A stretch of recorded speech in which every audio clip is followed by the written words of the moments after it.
Tonight, the Teen Titans are dead. Long live whoever the hell these new guys are. The creative team of Pandora watched the Matrix sequels and thought, yeah, we can do that a little bit better, maybe.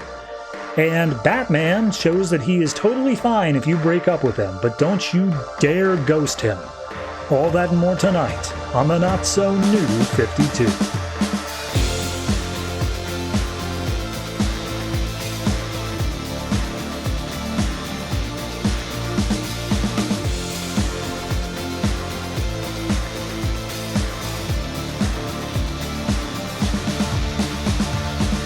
Hello everyone and welcome to episode 159 of the Not So New 52. I am your host and I don't really have much to say this week. I mean, if you've been tuning in the past two episodes, it's Futures End Month. Woo! We're looking at the friggin' tie-ins out the ass. The only reason I don't really want to do anything too big for this one is because there is always a comic that is not a Futures End tie-in and is also not a weekly, and this one happens to be a bigger one that is eating up a lot more time out of this episode, so I don't want to waste too much of it up front.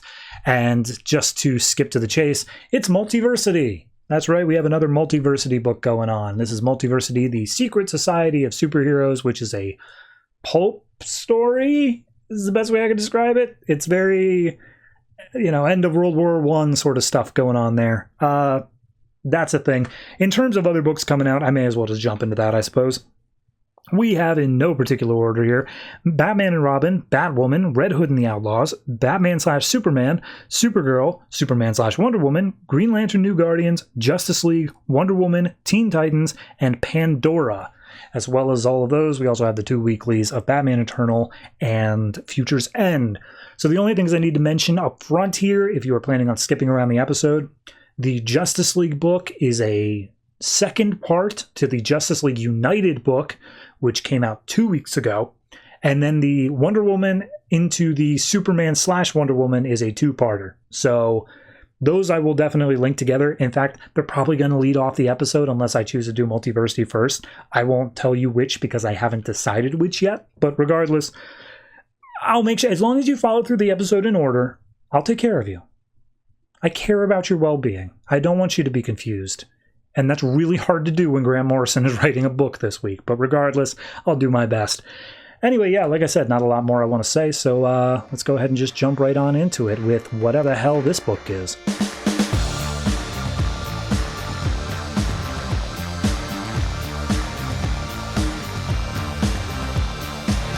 Multiversity, the Society of Superheroes, #1, written by Grant Morrison, art by Chris Sprouse. So this takes place on Earth 20 and or 40. We'll get to it. We open up with a prose piece from who we find out is Immortal Man, and he's talking about how, he's lived forever. He's got tons of land in Manhattan. He shows up every once in a while, but there's this giant monolith of a tower there that belongs to Doc Fate. And he's been invited. He's coming there. There's been an SOS that has been put out. So he shows up, and as he walks in, he's like, man, I'll say this for Doc Fate. He's got some real style. So we go in, and we are immediately introduced to the Blackhawks, who is a group of female pilots here, led by Lady Blackhawk. And they're apparently familiar with each other. Lady Blackhawk's like, oh, hey, how long has it been since the Gulf? And he's like, just yesterday. Hey, I've got this beautiful, priceless piece of jewelry. How about you go ahead and take it? And she's like, I can't possibly. He's like, if you don't want it, sell it to a museum and pay for an orphanage. I'll pick it back up when the museum falls down one day. So at that point, we get introduced to Al Pratt, a.k.a. the Mighty Atom. He's only like 16 years old. He's just wearing a blue mask and like a sweater vest. And he's like, oh my God, it's Immortal Man. It's so nice to meet you. It's great. And he says that he is one of the only people who ever completed the Iron Monroe Body Power course, which is enough to give him like super strength. But he never did the final task, which is the Deadly Atom Punch, because it's against his principles to kill. But actually, he's apparently 18. But, he's here. He's looking to join up with some superheroes, and he's looking to do something big. And so he asks Immortal Man, like, hey, which, by the way, they call him Morty, which, great name. They say, hey, have you ever seen a real live woolly mammoth? And he's like, yeah, sure. Killed one or two back in my day. So at that point, he's asked, like, okay, but, like, seriously, why are we here? What's going on? And Lady Blackhawk says, well, during the Great War, like, Doc Fate is the one who basically saved the world. He's the one who managed to end the conflict. And we see him walking down some stairs. He's like, oh, you flatter me, but like, no, that's not it. And you can just call me Doc. Like, that's much more what I prefer to be called. And Mighty Adam Al Pratt's over reading the cursed comic book of Ultra Comics in another room. And immediately Dr. Fate's like, don't touch that. That room is full of some magical stuff you wouldn't believe, and that comic book may be the worst of them all. And he's just like, geez, all right, sorry, Doc, I didn't know. So at that point, as they're just sitting around, all of a sudden, there's a big flash of green light, and in comes a Green Lantern, Abin Sur. And he looks like a friggin' devil, and everyone comments like, oh, okay, so you actually summoned the devil, Doc Fate? And he's like, no, this dude's an alien. He's like an intergalactic cop, and he's in charge of, his beats our planet and whatnot. And once again, Al Pratt's just reaching out for the handshake, like, good to meet you, Mr. Abin Sur, sir.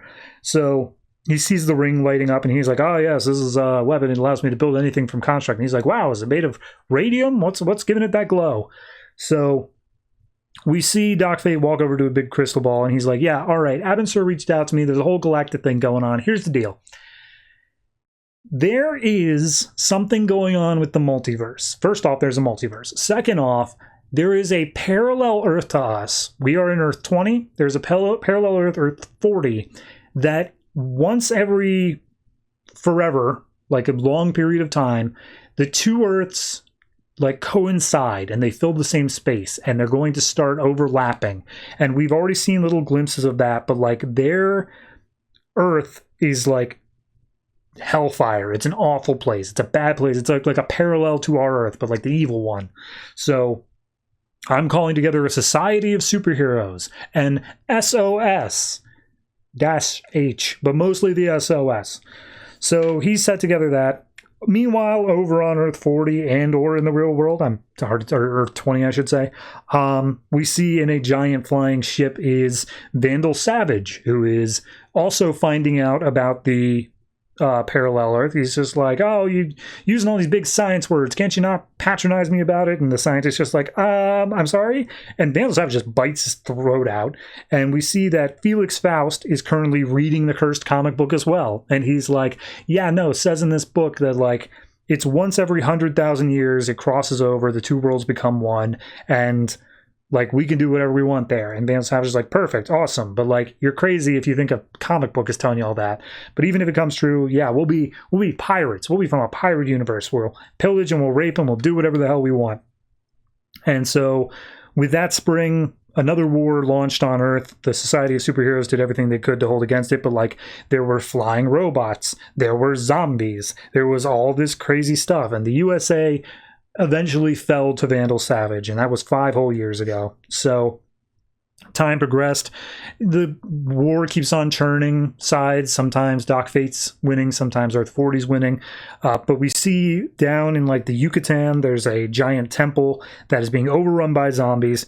Al Pratt gets pushed into it. We see Doc Fate's doing work inside. This is his like special temple, and he's like, "Oh, the fear thing. It killed Abin Sur. It spit in my face. It's Abin Sur is dead. I did what I could. I shouldn't have looked in that comic book. You told me not to look in that comic book." And Dr. Fate just closes the door, and he's like, "Al, look at me. You're going into shock. Your mask is all messed up. It's okay. I'm gonna keep you all right."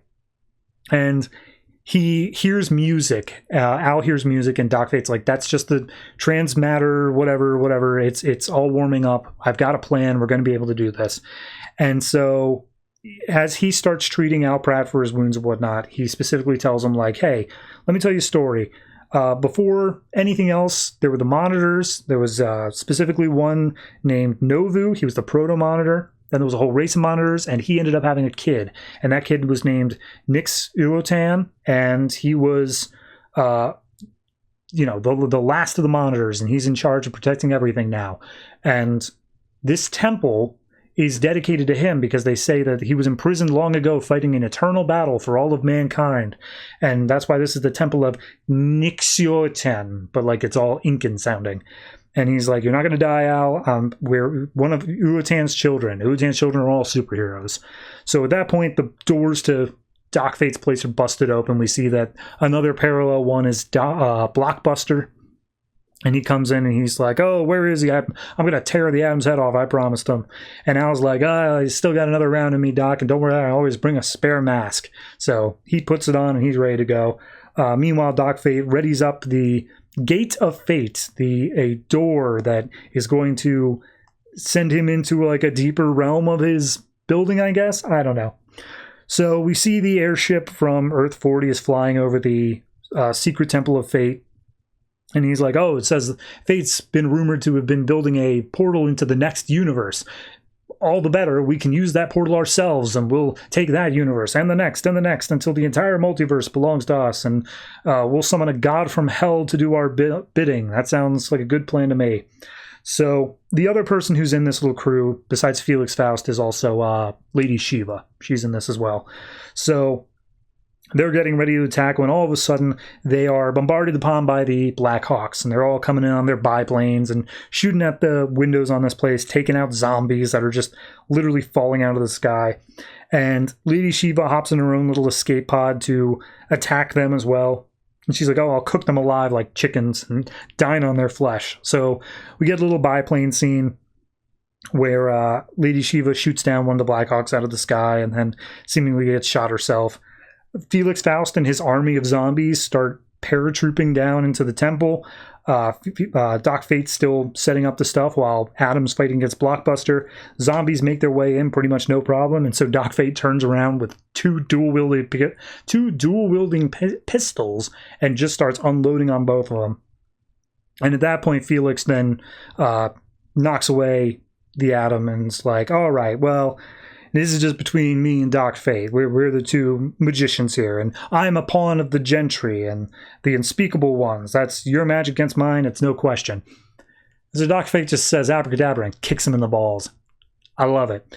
So Blockbuster gets taken down because of something that Hal Pratt set up, but in order to fully take him out, he does use the deadly Atom Punch and ends up killing Blockbuster. And he's like, oh, I did it, Doc. I bought you some time, but I corrupted my morals to do so. I killed a man. And Doc's like, it's okay, man. Follow me. We got to get through the portal. We got to do this now. So they get in through the portal when all of a sudden they feel it coming. Parallax, the fear demon. And we see this giant, bony, yellow dragon burst in through a wall because Felix Faust is calling out for him. He's being interrogated by Doc Fate, by the way, and he busts in through a wall and is ready to go. Lady Blackhawk lands on top of some gators in a swamp. They're like not a problem though, because Lady Shiva is immediately there to start fighting her in hand-to-hand combat. And so they kick, they stab, they do whatever they can, and Lady Shiva falls into the crocodile pit and is seemingly attacked. Meanwhile, Immortal Man, remember he was part of this book, he's been reminiscing over the fact that the only thing that can kill him is a piece of the meteorite that made him immortal. Vandal Savage has the same thing as well. But whereas Immortal Man, he used the meteor in his universe as like a holy object in this temple, Vandal Savage turned his into a weapon immediately, and now he realizes he has to do the same. So he chips it into an arrowhead, turns it into a spear, and is ready for Vandal Savage, as Vandal stands above the temple and is like, oh, I can smell your fear, Immortal Man. So Lady Blackhawk gets out of the gator swamp.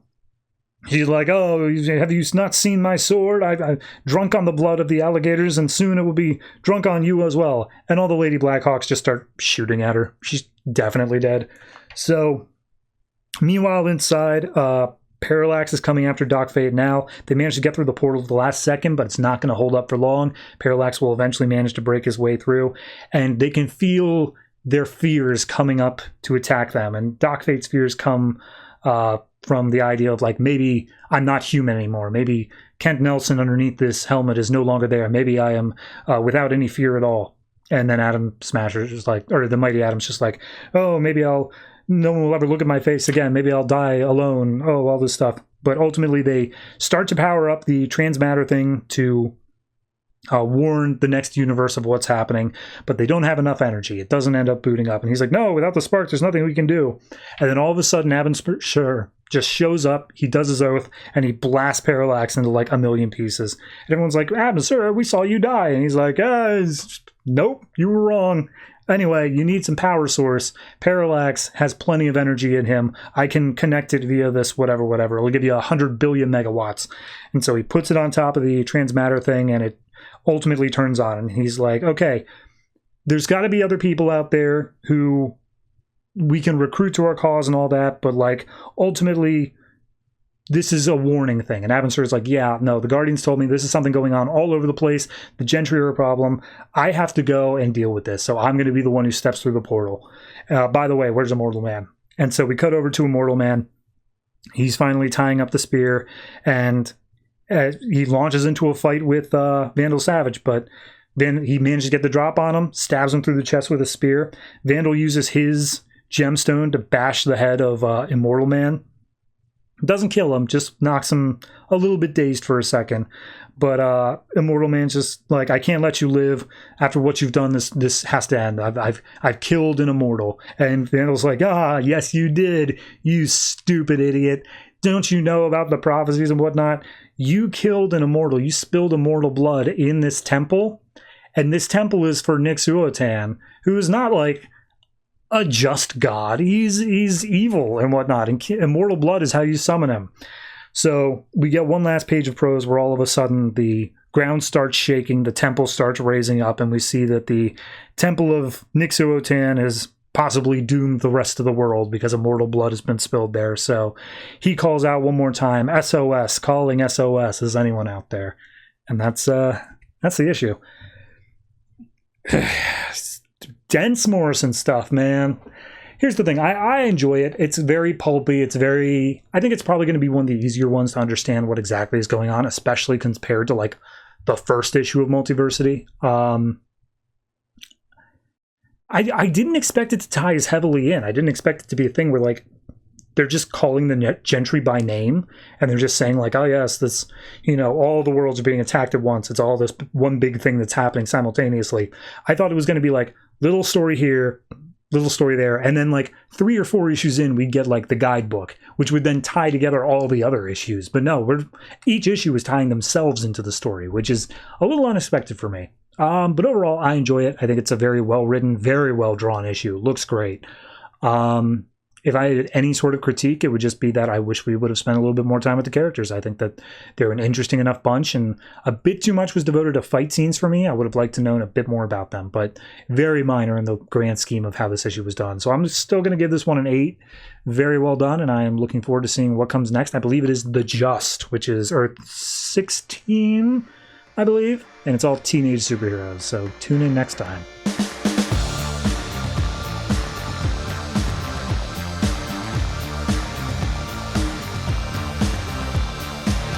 Batman Eternal number 24, written by Snyder, Tynion, Fawkes, Layman, and Seeley, art by Andy Clarke. It's a spoiler issue. That is to say, focused on the character of Spoiler, not spoiler. You know what I mean. Anyway, we pick up in a Gotham Industrial District where Cluemaster is talking to someone secretive of just off panel. And he's like, hey, don't worry about it. I got it all handled. No big deal.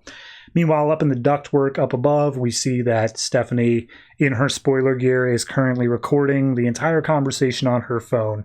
And this mysterious figure, who is Hush, it's very clearly Hush, is like, hey, Cluemaster, you're a stupid villain, and no, I don't trust your little quirks or whatnot. Like, you told me that your daughter would be killed, actual 100% dead by now, and she ain't, and she's still doing her blog posts, so why should I trust you at all with anything going on here? You are not going to screw this all up for me. And we get a little flashback to Stephanie when she was a kid. She's riding her bike. She's got a little mini ramp set up, just a plank of wood over some cinder blocks. And she's like, hey, Dad, watch this jump. And Cluemaster, the dad is calling from the back of like, Stephanie Brown, don't you dare make that jump. Aren't you listening to me? And as she's midair, he's just like, oh, if you idiot, if you break your arm again, I swear to God. And then, she loses control. She crashes to the ground. She seemingly breaks her arm again. And he just stands over her and just like, what did I say? You're going to stop doing these stunts. Why don't you listen to me, you idiot? So cut back to modern day. We see Stephanie still recording, and Cluemaster's a little bit hurt at being called, so stupid and whatnot. And he's like, hey, I got this. You'll get your body soon, and I'm gonna kill her. No big deal. And we see that he presses a button on a device. Hush does. And then all of a sudden, Stephanie's phone just buzzes out. It's not working anymore. And he's like, I knew you said you swept the place for bugs, but I don't trust you, so I'm doing it anyway. So anyway, how's the infrastructure operation going on? He's like, doing great. It was genuinely fine. And apparently what they're doing is they're just making everything in Gotham just barely imperceptibly worse every day. So we've got Signal Man, who is currently working on the traffic system. He's extending the lights and messing with the traffic system just enough to cause gridlock for just a little bit longer each and every day. Meanwhile, the water supply is getting more and more fragile, and that's because Ratcatcher is down in the sewers. Soon enough, he's going to launch just a few little waterborne illnesses here and there, making everybody a little bit paranoid. Meanwhile, rolling blackouts are going on. That's because of Prankster. He basically signed up for it the moment that they said, hey, we're taking down some fascists. And he's like, I'm in. And Cluemaster's like, yeah, no, everything, we're going to keep on building up the tension, the anxiety. It's going to be like a boilerplate. And then all of a sudden it's just going to go crazy. Everyone's going to go nuts. And Hush is like, good, sounds good. And he's like, oh, and by the way, I got lockup over in on your custom security system. Everything's going fine there. And Hush is like, you focus on the other stuff. You leave lockup to me. That's you do no longer introduce anything to do with that. That's all on my side. Got it? You just focus on trying to get your daughter before she finds a way to get to Batman. Because if he finds out about you guys, that could actually ruin everything. And he's like, yeah, no, done deal. Got it. So cut to an art gallery where a bunch of people have dropped dead in front of this weird yellow-looking zombie ghost thing, and Batman's like, okay, I'm here, I got this, and he tries leading the ghost away from it, and the ghost follows Batman. He's like, I don't know, what do you want? Tell me what's going on here, I can help you out. And the ghost is just coming after him. He says the words doctor, save, and touch, and as he touches Batman, Batman's arm just hurts immensely, and he's just like, all right, well, that's not right. So he reaches into his Batarang, pulls out an nth metal Batarang, and swipes it at the ghost. It's enough to get it to just dissipate. And he's like, all right, that's weird. He goes over and looks at one of the men who was killed, and it turns out it is a doctor from Arkham named Simon X. And he's like, hey, Penny 2, look up anything you can on Simon X. I'm going to call over to Batwing over at Arkham, see what's going on there. And he calls over and he's like, Batwing, what's going on at Arkham? Silence, no response. So no one has any idea what's going on there. But we see that he's standing in front of a weird Jackson Pollock looking painting, and it says, oh, don't you see, it gets more complicated the longer you look at it. I don't know who's saying that, but it's the narration. So Stephanie, after a few hours, finally comes down from the duct work, and she's like, oh God, Dad, you've gone too far. You always seemed like you had to be the smartest guy in the room. And then all of a sudden a little canister is at her feet. It explodes into some gas, and he's like, I am the smartest guy in the room. Don't ever doubt that. I knew you were up there. I knew you were up there the whole time. I was just waiting for you to come down. I gave you the clues, you see. And she's like, Dad, don't give me that. Look, I'm wearing a mask. This gas isn't going to do anything at all. And he's like, yeah, I know. But you could have been like my right hand. You're a smart kid. You could have done something. We could have been Clue Master and the Pointer. She's like, the Pointer's a dog. What are you even calling me the Pointer? Nah, man. So she throws a wrench at him, bonks him in the head. He ends up dropping another canister, which was an explosive, and it explodes right next to him, giving Stephanie enough time to hop on her motorcycle and get out of there. And Clue Master's immediately like, oh, no, not again, not this time. So he pops on a motorcycle as well. They start giving chase through Gotham. He's just throwing RPGs at her, just willy-nilly. He's blowing up ambulances and trucks and stuff like that the whole way through. As they make it out onto the freeway, Stephanie hops onto her phone, and he's like, you idiot, who are you calling? Get over here. So he knocks the phone out of her hand and goes to put as far as I could tell, a spike ball or something into her front tire. She ends up going down the center median of the highway, and it just so happens that it's about to go into a ramp, so we get the same exact imagery as before. But as it gets up into the air, the bike explodes because of this spike bomb that was in her tire. So she ends up coming into an overpass. She uses her little gymnastic skills to grab hold of the railing, and she's like, oh my God, yes, I did it. I can't believe that actually worked. Meanwhile, Clue Master got knocked off his bike because of the wreckage of the exploding bike from above. So he's looking around for where Stephanie is, and she's like, hey, Dad, I'm up here. And he's about to do something, but then all of a sudden, police lights come up, and they've got Clue Master held at gunpoint. And she's just like, hey, sorry, Dad, I had to call the cops before, but did you see that jump? And he's like, you morons, don't you know who I am? We run the police. And one of the cops says, oh, you mean the GCPD? You left the Gotham City limits like 2 miles back there. You're now in just general state police territory, and you got nothing on us, bro. You're going to jail.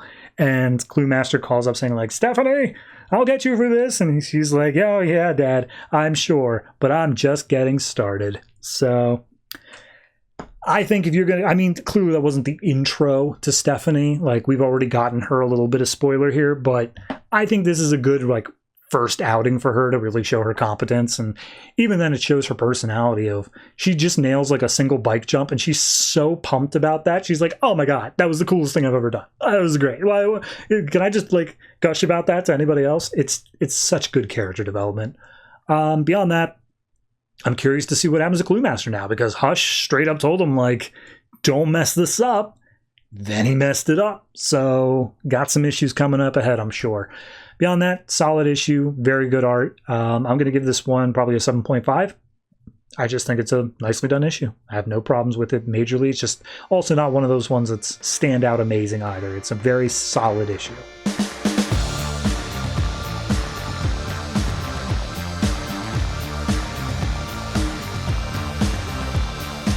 Future's End number 20, written by Azzarello, Lemire, Jurgens, and Giffen, art by Aaron Lopresti. So this issue picks up in Metropolis. We see a random security guard. He gets punched out. So a shady figure goes up for roof access. It's a whole big spy scenario thing as he leaps off the building and tries to get his way in. And I don't think we're immediately supposed to know who it is. It's Tim Drake. It's Red Robin. And as he's leaping onto this building, he lands and he like twists his knee and he's like, ah, damn, all right, I can't do that anymore. It's just walk it off, walk it off. So he sneaks into the building, and then all of a sudden the lights turn on, and he turns around and sees Lois Lane is in there, and just like, I've been expecting you to show up for the past like 3 weeks, man. Took you long enough. And she's like, I guess I should have been expecting Lois Lane in here. She's like, so what, you're going to break into my office and see what I have on you? And he's like, yeah, after you ran the Superman Shazam story, I want to know what's coming out on me, and I want to make sure it doesn't come out. And so she's basically like, you know, it's obvious seeing the way you broke in that you're Red Robin. Like, why would you fake your death? Well, just answer me that. What was going on that? And he's like, off the record, I didn't really. Like, we were in the middle of the war. The Titans were spread out. One by one, we were all being killed, and I was absolutely next to die. And all of a sudden, the parademon that was about to kill me was killed by Red Arrow instead. And so I passed out, and I was covered in the, like, guts that was Wonder Girl. And when I came to, I just was done, and I claimed amnesia. No, I didn't have any idea on me. My costume was in tatters, so nobody even recognized it as a costume. So they just called me a John Doe, and I restarted a new life. And he's like, oh, does Batman know about that? And he's like, I don't know, probably, but he's not doing anything about it, but I don't really care. I run a bar. I'm not causing any problems here. And she's like, well, what about your girlfriend? Like, you've been lying to her constantly. If I was in her position, I wouldn't take that. That's grounds for breakup for sure. And he's just like, hey, we're building a life together. We can both have fresh starts. So Lois is like, all right, look, anyway, this box of stuff was sent to me by a mystery man. You know who this might be? And he pulls out the red arrow from the box, and he's like, this might be the very same red arrow that killed the parademon that was going to kill me. Like, this box was meant for me, and these are coordinates. It must be something there. And she's like, I went there. There was nothing there. And he's like, well, there's definitely something there. She's like, so you're going to look? And he's like, no, I'm done. Bye. So, cut to 35 years from now. We're in the bad future. And we see we're at Terrifictech, and Miss Terrific's looking out the window at just like the wreckage that is New York. T-Sphere comes up, but it's actually Brother Eye, and he's just like, oh, is something wrong? And he's just like, I'm sorry, is that sarcasm? And he's just like, oh, or sorry, he's actually like, oh, I can't imagine what would give you that idea. And then Brother Eye's like, well, I mean, you haven't touched your food. And, oh, wait a minute. That's sarcasm. I'm still working on that one. Anyway, hey, I got something to show you. And so he shuts the blinds to the window that he was looking out. And Mr. Terrific doesn't move, and he's like, if you would like, I can help you move, Father. And he's like, don't call me that, and I'll cooperate. So he walks down the hall, and Brother Eye's like, well, I found the other father, and he has resisted assimilation. And Mr. Terrific's just like, oh my god, you found Bruce? Because Mr. Terrific and Bruce were apparently the ones who made Brother Eye. And he's like, you found him? Is he, alive? And Brother Eye's like, for now, yes, of course. He sent an assassin back in time to kill me before I was able to become what I am. And Mr. Terrific's impressed. He's like, good for him. He managed to find a way. And he's like, yes. Well, he's not willing to... he destroyed all of his records, so I have no idea how he did a time travel thing. But luckily, the data that I need is still inside his brain. So I retracted it. And we see Bruce has the top of his skull cut off with a bunch of tubes going into his brain. And he's like, and now I will time travel and stop the other assassin from doing their thing. I'm pulling a Terminator 2. That's the long and short of it. Or a Terminator 1, depending on how you want to view it. So we see the Joker smile, and that's the only hint of where we're getting. And Mr. Terrific just looks so defeated, and he's like, oh no. As Brother Eye says, I will make you proud, Father. So back on Cadmus Island, Lana, Deathstroke, 50 Sue, and Grifter are just walking through the dead bodies of everyone that's been on the island. 50 Sue has pulled out Grifter's thing in his head, his implant, and she's just playing around with it and saying like, hey, this was in your brain, and now I pulled it out. Long and short, they feel uncomfortable about walking their way through, but then Brother Eye, controlling one of the bodies, is like, hey, are you going to see Faraday? I'd really rather you didn't. 50 Sue's like, I'm sorry. You have no say in this, and go away. And so she's just like, all right. And because it's a female body that Brother Eye's controlling. So she walks away. They go in to talk to Faraday anyway. And Faraday is like, all right, should I be concerned that you're here? Is this like looking at Deathstroke? And he's like, are you still paying me? And he's like, I guess so, yes. And he's like, no, you have nothing to be concerned about. So they start talking as best they can, and they're wondering why Faraday's even still on the island. Like, we thought you would have teleported out ASAP. And he's just like, yeah, no, I tried. But like immediately all the tech stuff was taken down. I didn't even have a chance to bail out of here. And I don't particularly like the idea of jumping without knowing where I'm going on the other end. So they're all trapped on the island now. And Lana asks, okay, what's our next move? And all the other people are just silent. She's like, are you kidding me? Nobody has a plan or anything whatsoever of what we could do here? And 50 Sue's like, well, we need to get off the island from Brother Eye's villainy. And they're immediately like, yo, hey, Brother Eye's not villainous. We're not planning on escape. That's nothing we need to worry about, right? Looking up at the ceiling. And Faraday's like, hey, you guys don't worry about it. Like, I know the security of my own office. I took out all of the ways that Brother Eye could possibly be listening. He's definitely not here. And then they're just like, wait, so we can talk in here? Like, Brother Eye can't hear? And Faraday's like, well, I don't know about that. And he looks out the window, and Hawkgirl's just there at the window saying, like, do you think he can read lips? And it's like, yeah, that's a pleasant thought. So at that point, 50 Sue puts forward, like, hey, if we need somewhere private to be, we can go to my ultra top secret authorized personnel only sidekick bunker. And Deathstroke's like, I'm sorry, you're what? And she's like, oh yeah, did I not mention that? So we then cut over to Terrifitech, and we see Coil and Key, who were caught after breaking into Terrifitech, like last issue. They're still in a holding cell. And one of them says, like, hey, you got to let us out of here. We have rights. And one of the guards is like, you don't have rights until you're arrested. And Mr. Terrific comes up being like, you're a bit confused, but I like the spirit. I like it. So he goes in with some T-spheres, and he basically just is talking to them, just being like, all right, let's get down to business here. You guys are both criminals. I know who you are. You're Coil and Key. You guys were trying to take the U-spheres away from humanity. And that's the way I'm going to spin it in the media. I'm going to say that you not only were taking this from me, you were taking it from the world. And that would be unforgivable. You would have the books thrown at you no matter what. But I'm willing to give you both a job here because, yeah, you broke into my place. That is no small feat. I want to see what you could do in a security position. But I also know that you wouldn't be doing this alone. So you have a name. You have someone that you were working with and that who he was working for. I'm talking about the Batman one, Who is it? Just give me a name. You tell me that much and we can work something out.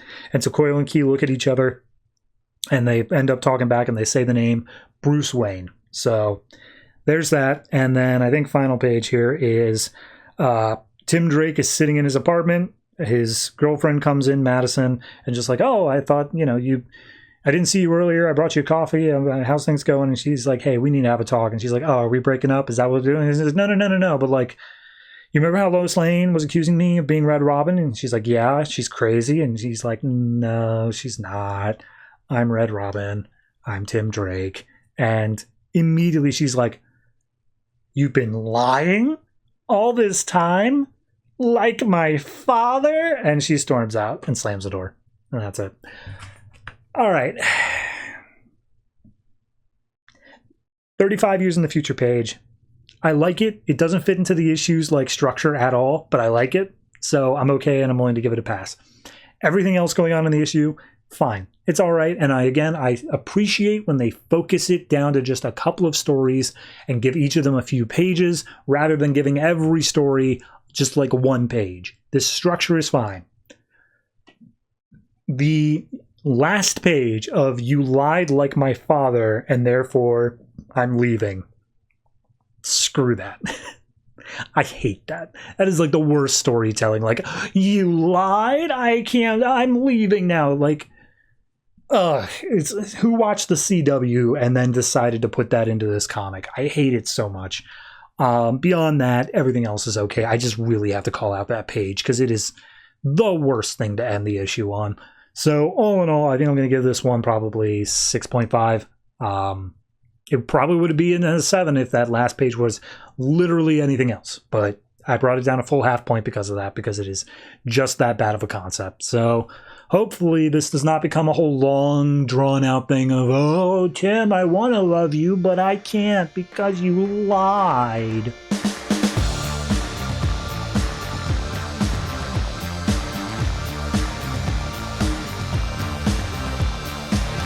Wonder Woman Future's End #1, written by Charles Soule, art by Rags Morales. So this is the first part of a two-parter with Superman and Wonder Woman. And we open up doing something totally else. We're in a place called the Fields of Corondor, and we're doing something called the Nemesis Campaign. I don't know, man. It's a whole different thing. We meet up with a World War II soldier and a Viking. World War II soldiers out of ammunition, and there's some weird like shadow beasts crawling around, and he talks to the Vikings just like, all right, I'm out of ammo, what are we supposed to do? And the Vikings like, oh, well, pray to the gods and let us go out there and fight. And so they get up and they're about to charge the shadow beast when all of a sudden Wonder Woman comes in and she stabs it through the chest, and she's like, hey, you guys good? And he's like, oh, God of War, the Viking says. What are you doing out here on the fields with us? And she's like, don't call me that. Call me Wonder Woman. Call me anything but God of War. And like, I'm getting you guys out of here. We're going to retreat. And they zoom out a little bit and show that they are surrounded on all sides. And the World War II guy's like, that doesn't seem very likely, but, if you've got anything to do about it. So she goes up over the trenches, meets up with like a dozen other shadow beasts. One of them is saying like, oh, she's the prize. Make sure that you tear her apart. You'll become a legend. And then Wonder Woman just immediately starts ripping through him with what seems to be samurai swords that come out of her gauntlets made of fire. I vaguely remember that being a thing, but regardless, she starts cutting through all of them. And the Viking and the World War II guy are like, she's doing it. She's actually making a path. We can get out of here. However, Wonder Woman quickly starts becoming overwhelmed, and as it looks like all hope is lost, a whole bunch of different soldiers from different eras, like there's a Redcoat, there's a Civil War soldier, there's like just a bunch of different people, and they're all coming to the rescue of Diana, and she's like, I thought I told you to get out of here, and she's like, oh, well, we're here for you, we're ready, you're soldiers in your fight, we're ready to go. And so she says, all right, well, turn and fight, men, let's do it. So some time passes, Diana's getting checked out by Hesia in the medical field, and she's like, oh yeah, the pain lets me know that it's all worth it. It's something I can focus on besides the eternal fight. And Hesia's like, okay, but like stop getting hurt so badly because even gods can die. That's important. And she's like, right, totally. Anyway, hey, come walk with me. So they go out and they meet up with a guy who's watching over the walls of this fortress that they got going on, and it's called Polemos, and it is the End Fortress. Again, I have no context for where any of this is. It feels like an alternate dimension. But regardless, this guy's watching over the edge, and he's like, well, bad news. We're being overrun by shadow demons. Like, they're all just hanging out there. They just showed up through the Swan Gate, and yeah, it's a problem. They're about to launch a siege. And one of them was like, did you say the Swan Gate? Ah, crap. All right, call a meeting, call a council. And we see that she has a small council that consists of herself, Orion, Hades, which are the normal ones, and then also Napoleon, Alexander the Great, and a couple other historical figures. And they're all just saying things of like, oh, this is horrible, like they're out there, but we can still do this, let's launch this attack, and everyone's got conflicting opinions on what should be done next. Hades is also getting pissed off because he's like, look, you wanted an army of the dead. You wanted an army of dead soldiers to fight against Nemesis. I gave you that. Why? What are we doing here? What is this all for? And Wonder Woman recounts exactly what happened. So there is a being called Nemesis. She is literally the personification of the enemy or the other. And when Wonder Woman became God of War, she was working her absolute damnedest to make it so that war was just eradicated, so that she wasn't needed at all. And she went up to Nemesis along with the Goddess of Peace and said, hey, I'm trying to do a thing here. And, like, if I can befriend you, the enemy, then war should be good, right? Cool, awesome. And then Nemesis betrayed her and immediately killed the Goddess of Peace. So that's now caused this long-standing grudge war between Nemesis's forces of shadow demons and Wonder Woman's God of War stuff going on. So Napoleon's like, look, we don't have time to reminisce over this. And she's like, you're right, Napoleon. You've betrayed the group. And he's like, what are you talking about? And it's like, oh, for so long, the reason I had an army of the dead is because the dead cannot be corrupted by Nemesis. They are pure or whatever. However, they all came marching through the gate that you were in charge of, the Swan Gate. She must have found a way to control you. And then all of a sudden, Napoleon turns into a shadow demon. He launches after Diana. She kills him. Again, I guess. And she's like, all right, any of the dead can be controlled now. Everything is lost. I have to go fight this on my own. I'm ending it now. So nobody follow me. So they look around, and Hesia's, who also in the room, is like, okay, it's time we pull out Plan B. So as Wonder Woman's making her way out, she passes by the mess hall where a bunch of the soldiers are eating and enjoying themselves.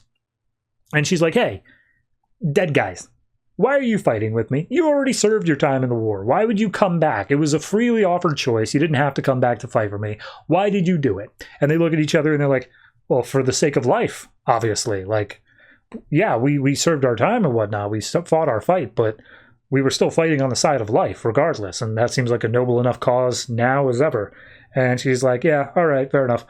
So she goes out to the front of the battlefield. She takes a deep breath. She sees all of the wars and battles and everything going on around the world, and she channels it into herself to become full-fledged God of War going on. She launches in the middle of the fight, and she just starts straight up attacking. And we get, like, narration over top of, like, all these battles going on around the world and how there's all this stuff going on, and she's just using it to fuel herself. And the moment she's about ready to start fighting, freaking Superman shows up, and he's like, hey, Diana, you got a minute? And she's like, no, I don't. And that's where it ends, because it obviously picks up in Superman and Wonder Woman. Kind of a whatever issue. I mean, here's the thing. I've read both of them already. I know what happens to Superman and Wonder Woman, and it just makes this issue feel all the more completely worthless, having read that one as well. I won't spoil why, but it is, even on its own, it feels like it's just a setup issue, and that the second half is going to be the larger payoff. So ultimately, there's not a lot going on in this one. I probably would give it just like, on any normal thing, I'd say a 6, but honestly, I'm kind of like iffy on the art as well. I think I'm still going to stay at a 6. There's enough art in this that I am okay with, but there's a few panels in here that just do not work for me. So yeah, it's a flat 6, but it's pushing its limits on that one.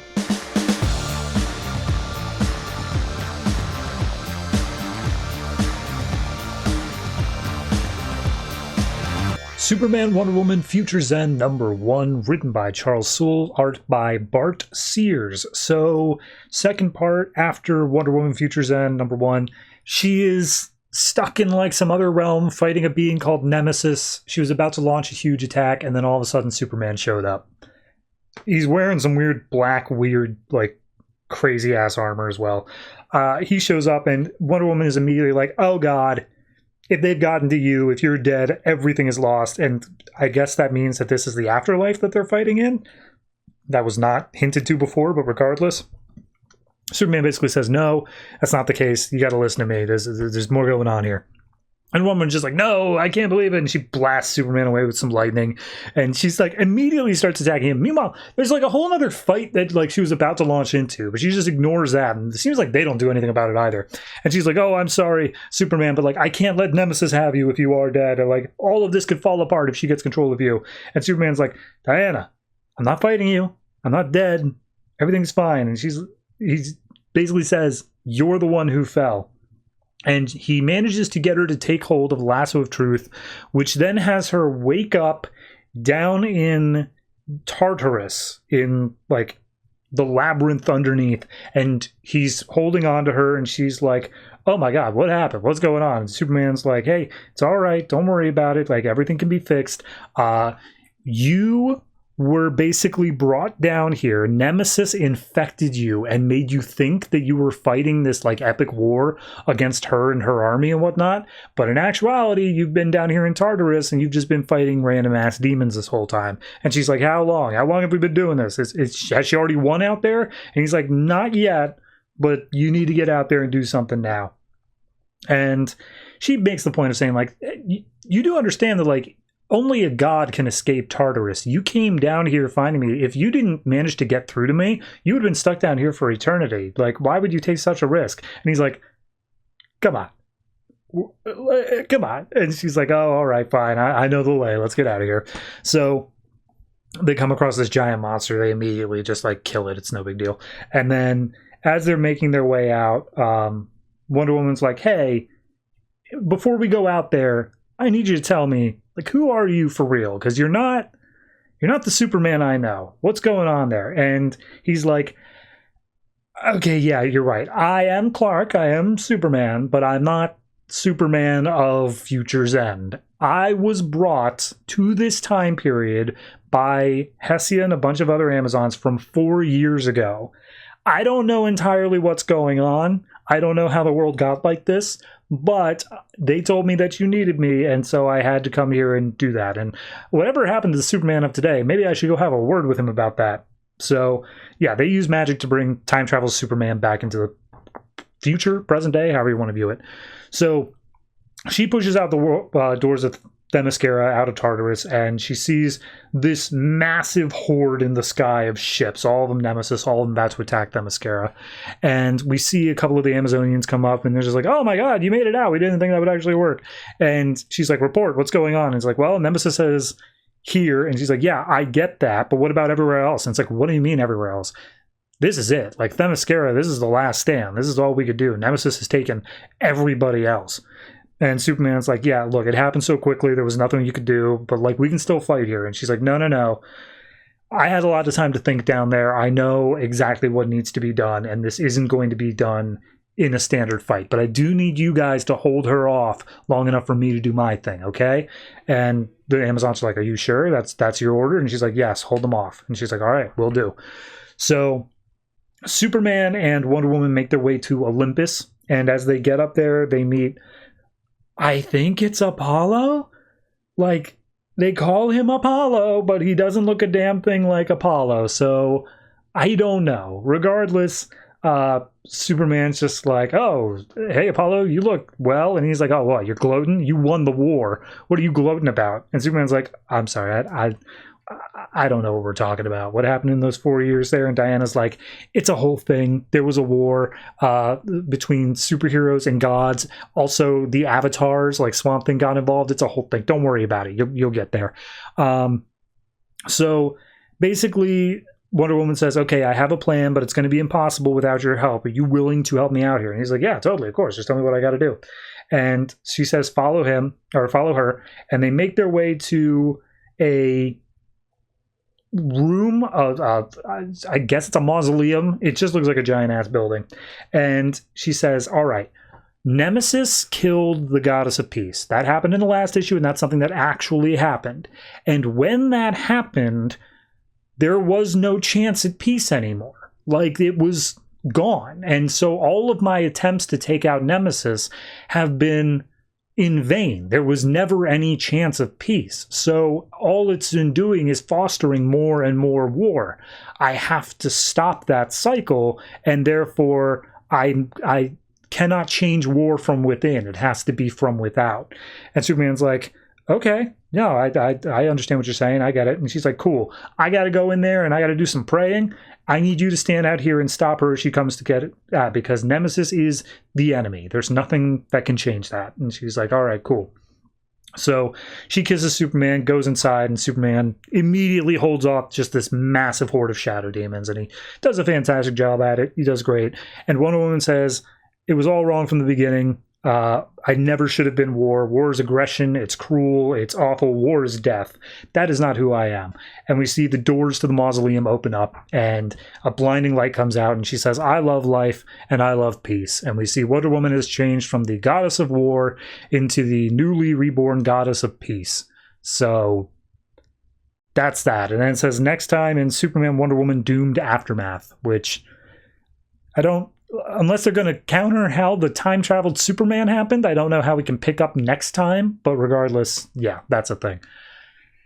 Okay, so let's just ignore the fact that this makes it so that the Wonder Woman issue was literally all just a dream, but also mattered intently as to what was going on. Let's also ignore the fact that Superman was missing, and like they had to call in current modern day Superman into the future just to make Superman Wonder Woman as a book make sense. And mind you, this is coming out the same week that Batman Superman also was released, and that one did such a better job at justifying why Superman was gone. I genuinely enjoyed that issue. So all in all, this is a two-parter, and this even individually just feels weak. It just feels like they had an idea of where Wonder Woman was, and they had to like keep her off the board more or less from the rest of Future's End, because clearly as God of War she would have something to say about that, but it didn't feel justified here. It feels very, well, yeah, that may as well have happened. So I'm going to give this one probably, I'm going to give it a 6.5. The only reason he gets an extra 0.5 over the Wonder Woman issue is because I think that Superman is well written here, as much as I don't think him being here is a good idea to begin with. At least I enjoy his presence.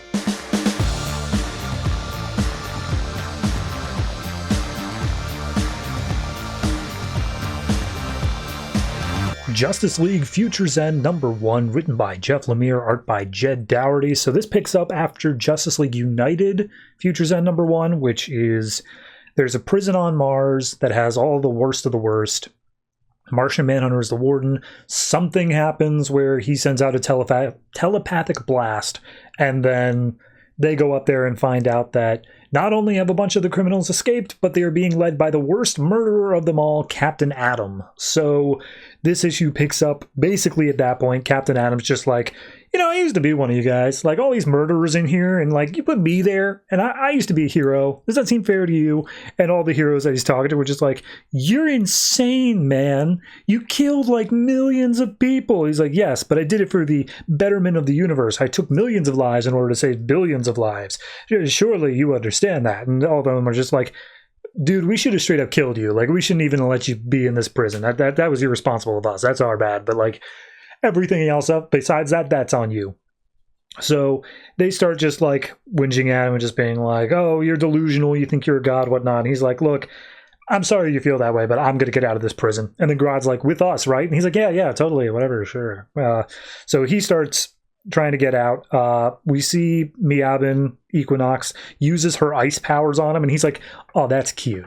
You think that ice is enough to stop me. That's cute. And then he just grows into this like Titan size thing, and he's just like, yeah, I can control the matter of the universe. You can't stop me, bro. But there is like a containment field around Mars that he needs the Justice League to drop in order for him to escape. So at that point, Mongol, who's beating up a bunch of the Justice League members, like, plans have changed, Captain Atom. I'm going out on my own. And he's like, okay. And then he just blasts Mongol into smithereens.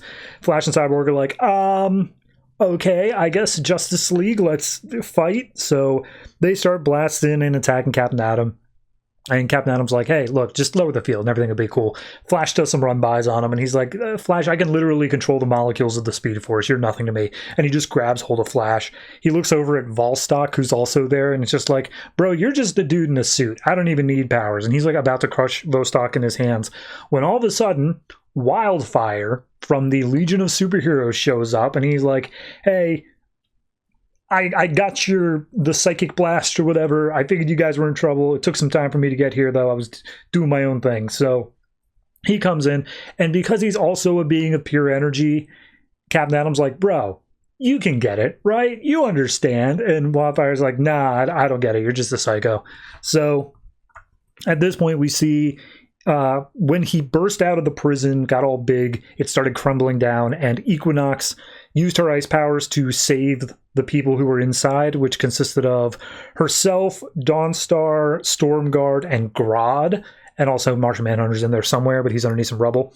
And Grodd's just like, how dare you use powers to save me, Grodd? I do not need saving by you, witch. And she's like, don't call me witch. And then she grabs hold of her and just be like, you're a witch, and I eat mines like yours for breakfast. So the other two attack Grodd. Grodd's just like, you don't understand. Like, I had to wait years and years in this prison just wiggling myself into Martian Manhunter's mind until I could finally launch this attack to get us free. But, like, now I'm free and I'm not going back, so I'm just going to straight up kill some of y'all. So he starts going after Stormguard.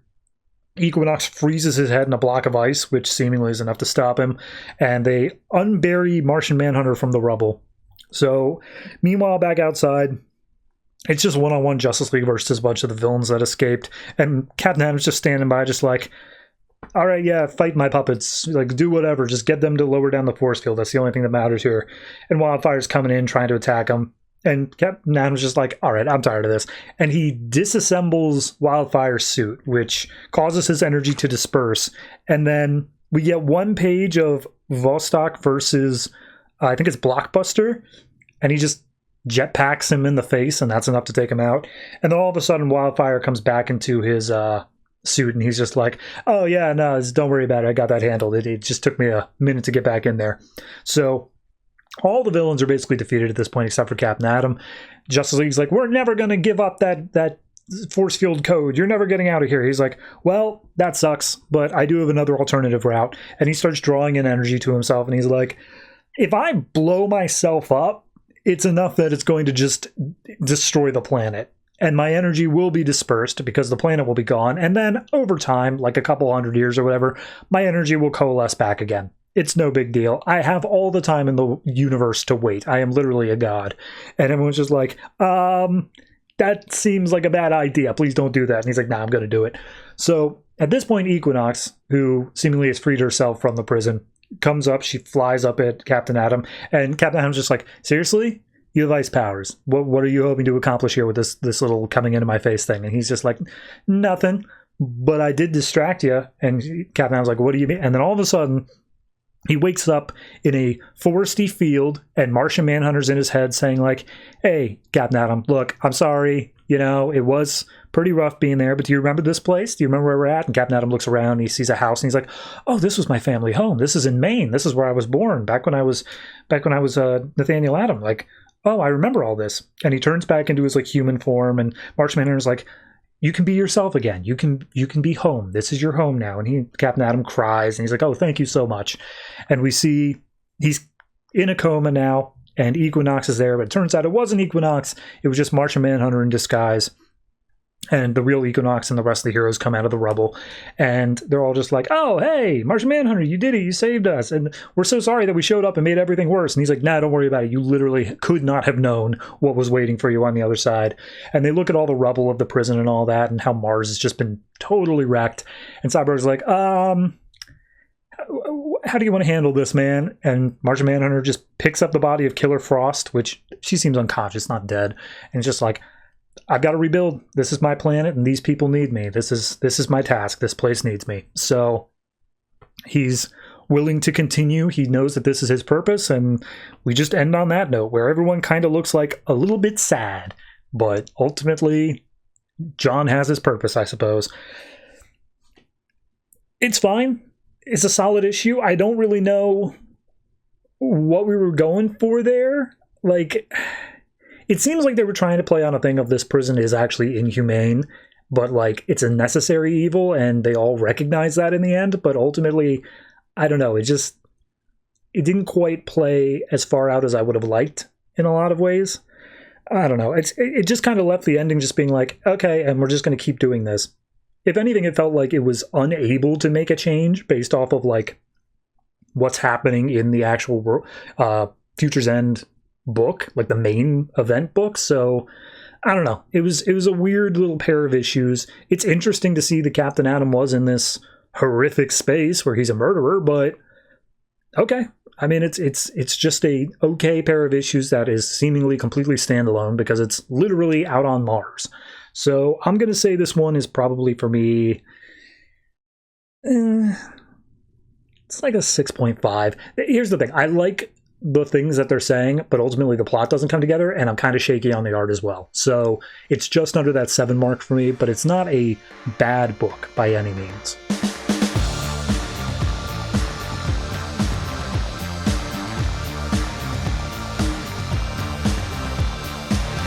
Batman and Robin Future's End #1, written by Ray Fawkes, art by Dustin Nguyen. So 5 years from now, the current Robin is Duke Thomas. You just got to accept that straight up. So we open up with Duke completing some sort of mission, and he's going up against a gang called the Seaside Rats.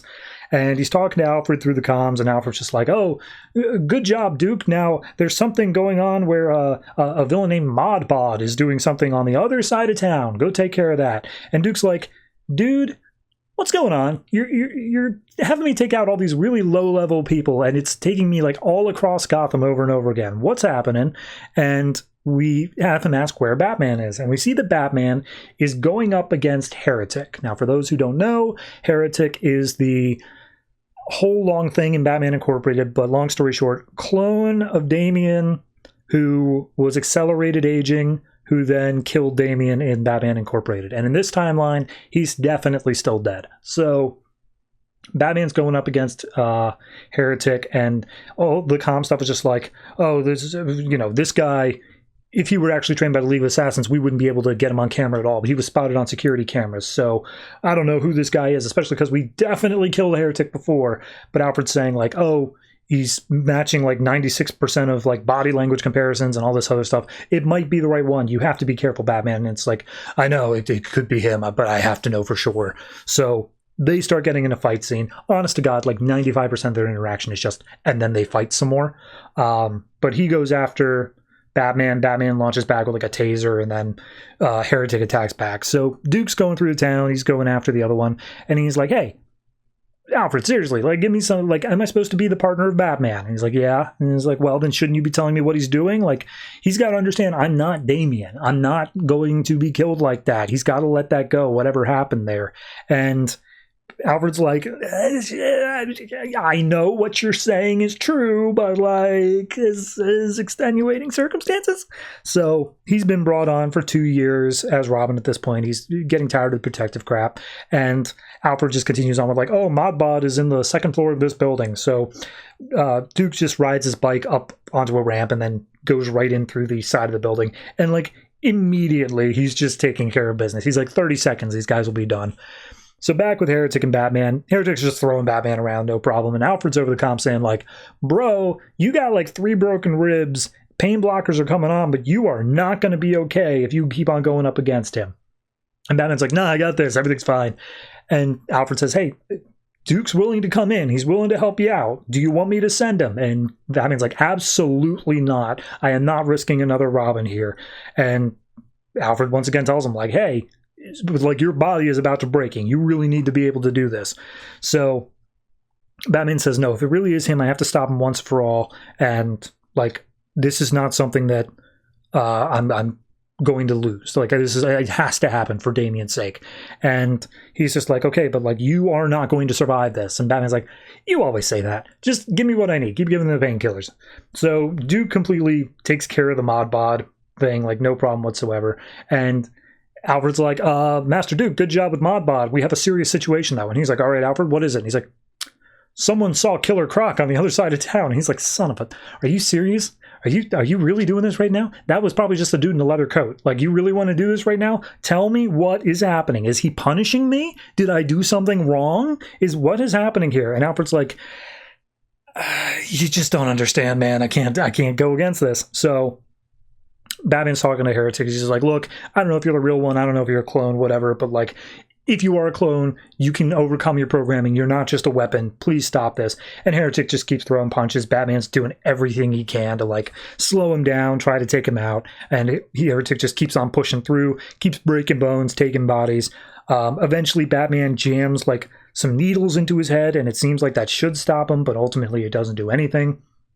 Alfred's pleading to let him call for help, and we slowly go from like a 9-panel grid to a 12-panel grid to a 15-panel grid of just Batman getting his ass handed to him. And when it looks like he is finally against the ropes, there's no way he is out, all of a sudden Duke Thomas comes in, tackles Heretic, full page spread, and Batman's like, Robin, seriously, don't mess with this guy, he's strong. And Duke's just like, hey, I was just in the neighborhood, no big deal.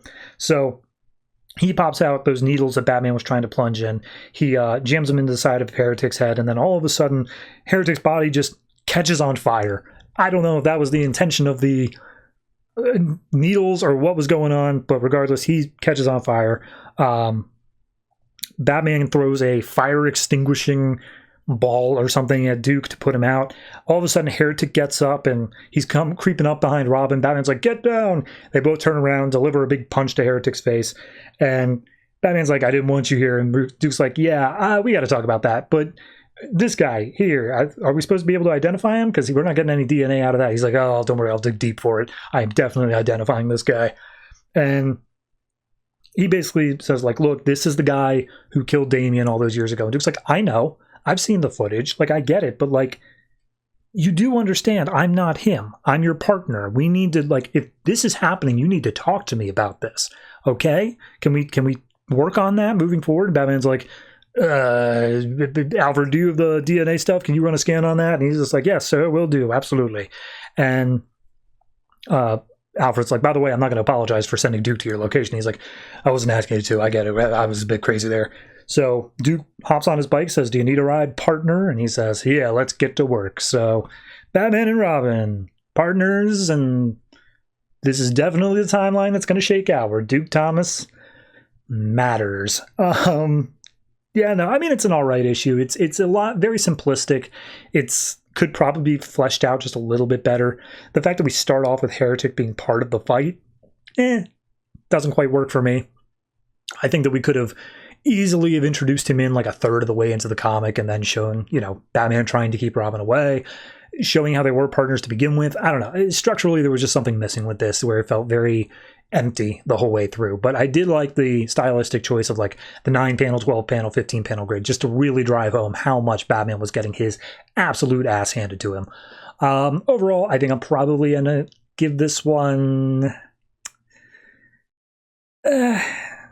7 seems high, but a 6.5 seems low. So I think I'm going to go with the 7, but it is just barely scraping by on that. I'm not too much into this one, but it is at least competently made, and I felt like there was some craftsmanship behind it. So 7 for this, and Duke Thomas will never again be this important.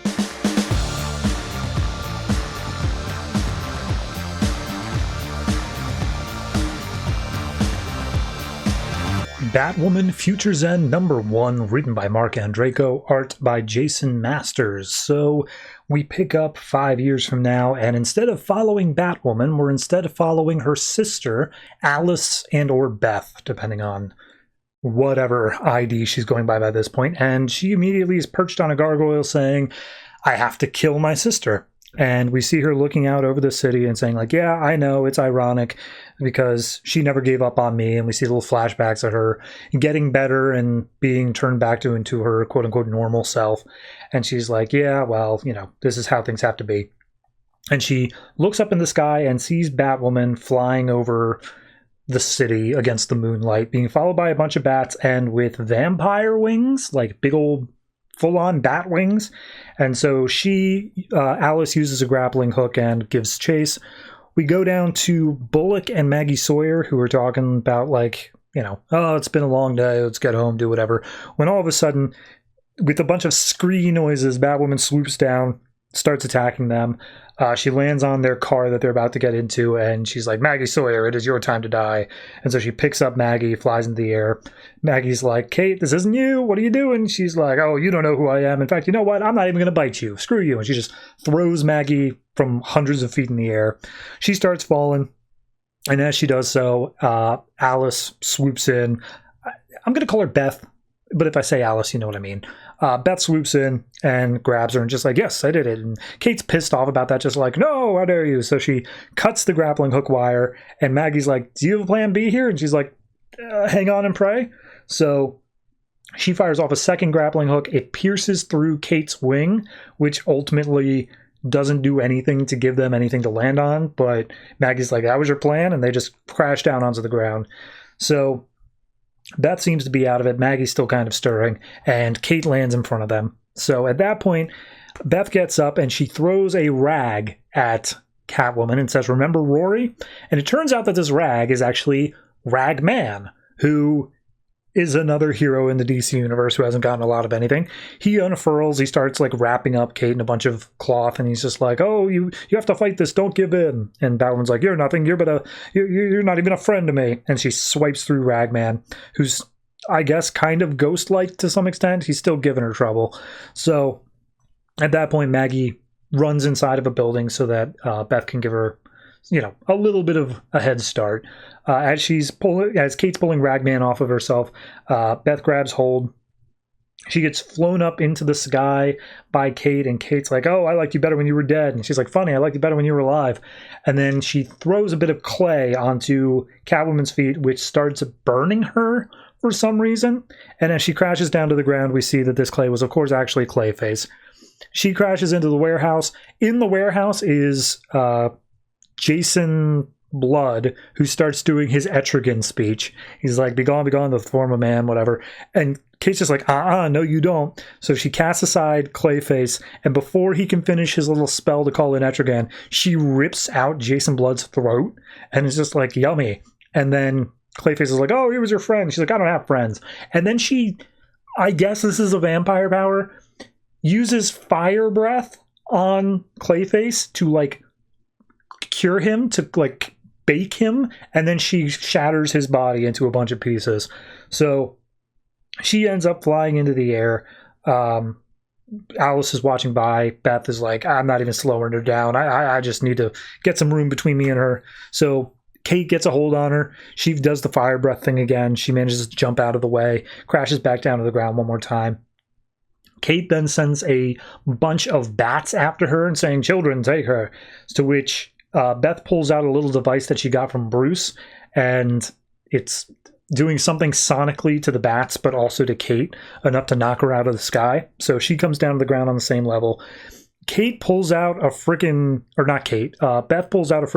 gun that's apparently just a net gun, and it attaches her to a wall, and it starts like burning her flesh again for some reason, God only knows what.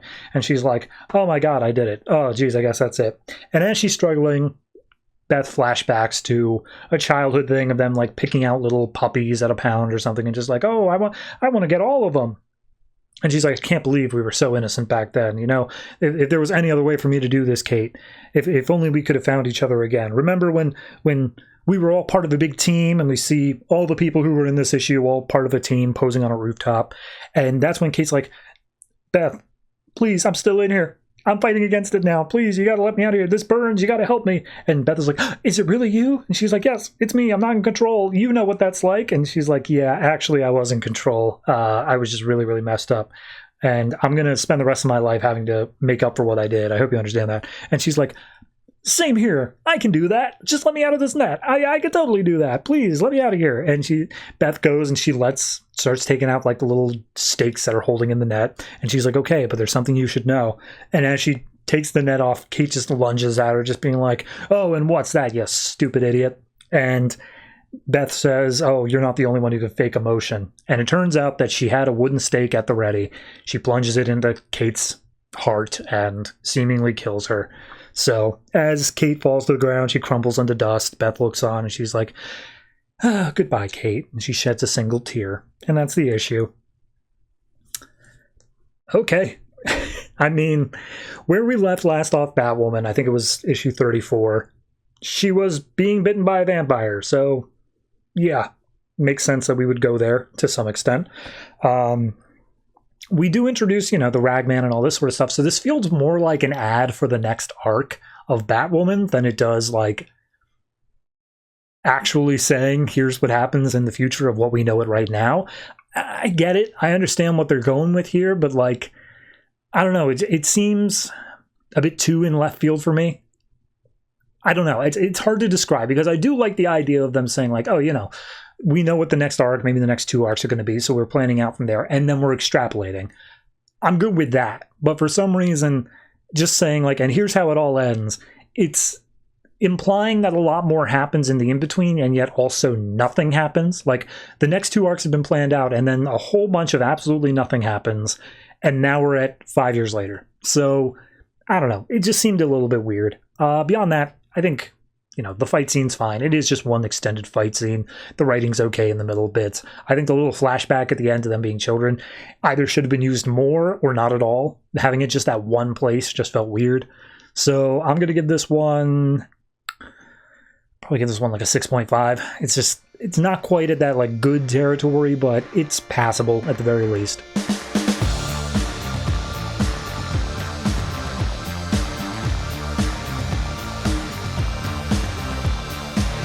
Red Hood and the Outlaws, Future's End, #1, written by Scott Lobdell, art by Scott Kolins. So we open up in Central City 5 years from now.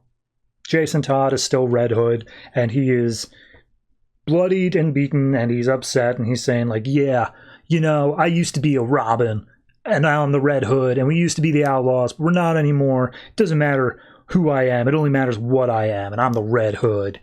And we see that there's a bunch of police officers on the ground outside. They're all aimed up at the warehouse he's holed up in. They're like, Red Hood, we know you're in there.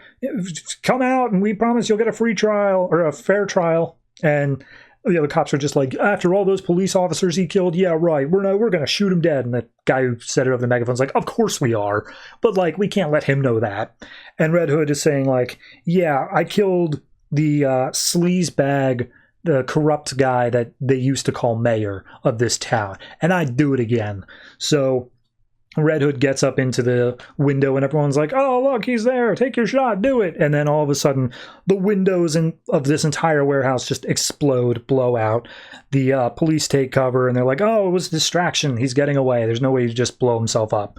And Red Hood's like, yeah, those cops, most of them were just doing their job. It's whatever. I wouldn't hold that against them, but I couldn't let them come and get me. So at that point, he says, yeah, nowadays I'm just a vigilante with guns. Like, that's all I am. But, like, back then we were something else. And he says, yeah, the Outlaws and blah, blah, blah. Apparently, a few years ago, Starfire went to do her princess duties on her planet. She just bailed.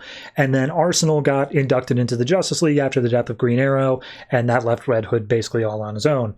So there is this giant airship a la Avengers that literally is the like SS George W. Bush, and it's just falling out of the sky. We see that Jason is running away up to the roof with the like battery for this thing, and he's like trying to escape. And as he's trying to escape, Arsenal is actually there. And he's like, Jason, I can't let you take that. This whole thing's going to crash down. A lot of people will die. And Jason's like, if you keep this thing up, it's going to be used against like all of these people down below. It's essentially a floating military hub, and you're going to use it on everybody below, slapping anybody who gets out of line. That's not freedom. That's not who you are, Arsenal. I kill bad guys, and you better make sure you don't end up on my list. So Arsenal says, hey, look, if our friendship ever meant anything to you, and Jason's like, it didn't, as he starts to fly away on his hover bike. And Arsenal takes the shot, ends up clipping Red Hood's helmet and then blowing up his bike, and he falls out of the sky, but he's fine, I guess. They don't actually show how he survived that. And he's just like, all right, yep, so that's how we ended up parting on bad terms, me and Arsenal. It's no longer a thing. So he hops into a sports car, and he's like, nowadays I live off the grid. I don't even talk to the Bat family anymore. I'm totally on my own. So he drives off. We then go to Metropolis, where we meet up with Morgan Edge, who was the dude introduced, I think, in Morrison's Action Comics. He was running all like the media or whatever. And he wakes up and there's like a red cloth over his face. And apparently that's the calling card for Red Hood, where if you wake up with this, you got 24 hours to confess all of your crimes or he's going to kill you. And Morgan is just like, oh no, this can't be it. I can't have this happen. So he goes down to the police department and he starts calling out, just being like, so what are you guys going to do? I've got like 12 hours left to live. You guys got to do something. And they're just like, hey man, we don't have anything else we can do. Like, we're not going to waste all these cops on some fairy tale of a Red Hood case. Like, we don't even know if that's true or not. And he's just like, I've still got friends in high places, detective. You better help me out here. He's just like, you want help? He sounds like you got 12 hours to run, bro. And we get a little bit in the in-between here that Morgan Edge was basically just like super corrupt and doing awful things with his money and blah, you know, typical rich bad guy stuff. So we see that he spends a shit ton of money just going and buying as much personal security as humanly possible. And they are all being paid like $1 million an hour to do this. And there's like 20, some huge amount of them as well. And they're all just like, hey, sir, like Red Hood ain't getting in here tonight. There's no way. And then all of a sudden over their intercoms, a voice kicks in and it's Red Hood. And he's just like, all right, all you personal security guys, you got 10 seconds to lay down your arms and start running, and none of you will be attacked. I know you're just doing your jobs, but anybody who stays, you made your choice. And so he counts down. He's like, all right, 3, 2, 1, you made your choice. And then all of a sudden, this blimp that's flying by the building, it's just an advertisement blimp. The side panel of it opens up, and inside is the leftover arsenal that Arsenal left behind. And Red Hood's just like, all right. And he starts unloading with like 14 Gatling guns, a bunch of rocket launchers, just crazy amounts of guns. And he's shooting immediately. Everybody's dead inside that room. And as he jumps down, he's doing like his whole thing there of just like, yeah, you know, I gotta, if I'm gonna have to continue to live, because like I was brought back from the dead, so if I have to continue to live, then I'm gonna live to make sure other people who don't get second chances like me get the best life possible, and all that stuff. So he jumps in. There's one guy who's survived the gun stuff, but like he's severely wounded. He's got his gun trained on Jason. He's like, turn around and let me see your face. And Jason just turns around and shoots him. So he goes around. He finds Morgan hiding in the bathroom. And Morgan is immediately like, please, I'll confess everything. I'll do everything. I was just doing what I was told. There's bigger players than me at play. I can tell you who they are. And Jason's like, this is the most pathetic part. You guys always try to repent after I've already told you had 24 hours. This is not how it works. And so he pulls the trigger and kills Morgan Edge. So then 1 week later, we cut to Russia, where all of a sudden this rich dude in like a mansion wakes up and he's got the hood over his face and he screams, "Niet, niet," as we see. Red Hood says, the Red Hood is in the business of taking out trash, and 5 years later, business is booming. So, I mean, yeah, sure. May as well be where he's at. I don't really... Scott Lobdell had such a lockdown on this character for so long that, like, I fully believe we would have gotten here. Like, 100%. If he would have continued, he would have been like, yeah, of course. He just eventually breaks bad and goes all the way full tilt Punisher, because that's what he would want him to do in the first place. But is it, like, a good story? It's fine, I guess. It's just completely lacking any sort of, like, sub-layer. It's all just text. Like, there's no deepness to it of saying, like, oh, and Jason's, like, fighting for the common man, but also against the system, and, like, wow. No, it's just, he's being Punisher. That's it. That's all you gotta know. Yeah, I don't know. I'll give it, like, a 6. It's nothing fantastic by any means. It's mildly interesting at best, but that's about as far as I'll give it.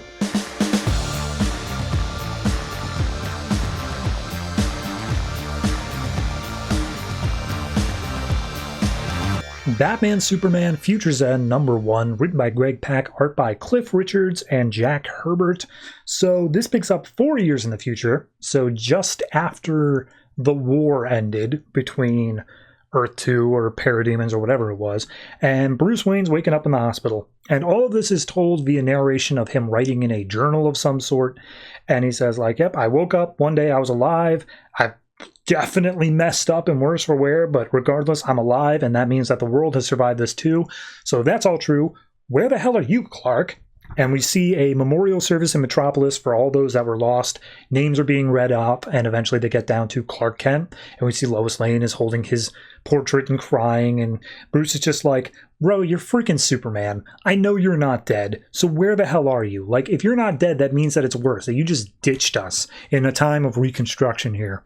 And we see over in Gotham City, Bruce is wheelchair bound, but he's going around and he's doing like reconstruction stuff, and it's going great. Like the whole world has just banded together to help rebuild everything. So it's like, yeah, we're like 7 months ahead of schedule. I have no idea how this could like work out, but your generous grant is what did this, Mr. Wayne. So we see him go back to the Batcave, and he's not entirely wheelchair bound. He is able to walk briefly, and he's like, look, the Batcave's a mess. He's not showing up. The stimulus bill died in the committee. Everything's going to hell. Someone needs to be out there. And we see him approach this giant mech-looking suit, and he's like, we don't have time. Like, we need to get a handle on this. So he hops into the mech suit, and he starts cleaning up the Batcave because it is absolutely wrecked. And he's like, yeah, if Superman were here, he could clean this up in like a quarter second, like blink of an eye. It would all be fixed. But he's not, which means I've got to be here. And Bruce calls him out like, you're still mad, aren't you? You're mad at what I did. And we see a flashback to the war where he's doing something. He's doing some final Big Bang attack thing. It's got a whole bunch of what seems to be kryptonite involved in it, and he's pressing the button, and he's terrified of what's going to happen. And he's saying, it doesn't have to be like this, Clarke, just listen. But ultimately, he didn't know what he had to do here, but he ended up doing it as the only way to win the war. He made the tough call that Superman couldn't make. And in return, Superman came back super pissed off, and he just tore apart the Batcave. He's the one who caused all of this to happen. And we see Bruce is cleaning it up, and he's like, I'm not offering an apology. You know me, I know you. Like, we're different. We have different tactics and limits, and it's always going to be a case of who reaches those limits first. And then all of a sudden Alfred chimes in. He's like, Master Bruce, Metallo's a thing. He's out in space. We just hit him with a nuke. He didn't like that. He's coming down to Earth. And so he's like, okay, Metallo's definitely a Superman threat. I gotta at least try to go find him a little bit. So he goes to Toymaster, who's apparently still a thing. And Toymaster's like, hey, Batman, I thought you died in the war. It's super cool to see you alive. Where's Superman? And he's like, what do you got for me, Toymaster? I'm looking for something big. And he's like, oh, yeah, totally. I've got this mech suit thing that's will give you like enhanced strength and whatnot, super agile, lightweight. I just need a few weeks to fix the neurologic input because it was formatted for someone else. And Batman's like, I'll take it today. And he's like, no, you don't understand. If the neurologic stuff is not mapped properly, it will actually kill you. And Batman's like, don't worry about that. And he's like, I'm a little bit worried about being the guy who killed Batman. He's like, don't worry about that. I'll be fine. So he takes the mech suit out to the Fortress of Solitude. And as he goes in, there's like a bunch of wolves there along with Crypto. And they're just feeding on some reindeer or caribou or whatever. And he's like, hey, Crypto, it's me. Have you seen Cal? And Crypto just attacks Batman, to which point Steel comes in and he breaks up the fight. He's like, Crypto, no, this is Batman, you know him. And Batman's like, thanks, Steel. But Steel's like, bro, you ain't welcome here. You know what you did. Why would you come back? And he's like, there's something Superman needs to know about. And he's like, you mean Metallo? Don't worry about it. We're going off planet. I'm going to get Cyborg. We're going to go get Metallo before it even becomes a problem. No big deal. Get out of here. And Batman's like, okay. So we see him land in the middle of some like war-torn city or something like that. And Batman sets down what seems to just be a kryptonite honeypot. And he sets it down and he's like, okay, if Superman's on the planet, he's going to feel this. This is enough localized kryptonite that it should affect him regardless of how far away he should be. So he's going to come here. He's going to show up. He's going to tell me off, but at least he'll be here. And he sets it down and he sees a little sparkle in the sky. And he's like, all right. I got Superman. And then Metallo lands, and he's like, crap. Okay. Nah, I guess I'm on my own. So Metallo comes up, and he's like, oh, hey, kryptonite. Friggin' awesome. I would love some. And then Batman steps in, he's like, not so fast, Metallo. Metallo just starts wrecking Batman, even in his mech suit. Hero Toy Master pops over the phone. He's like, dude, all of your synapses are failing and you're definitely going to die. Please, for the love of God, stop what you're doing. And Batman's like, hey, you know our secret weapon thing? Go ahead and hit it. And he's like, all right, we'll do. So he hits the button, and then all of a sudden the kryptonite that Metallo ate up from the honeypot goes like critical or something. I don't know. Point being is that it overloads the system, and Metallo's taken out. And Toy Master's like, hey, just like we planned it. Great job, Batman. But Batman's like unconscious in the mech suit. It's just being piloted without him at all. And Toy Master's like, Batman. So Bruce wakes up sometimes later, weeks later, he opens his eyes. Alfred's there in a chair next to him saying, like, you broke your back.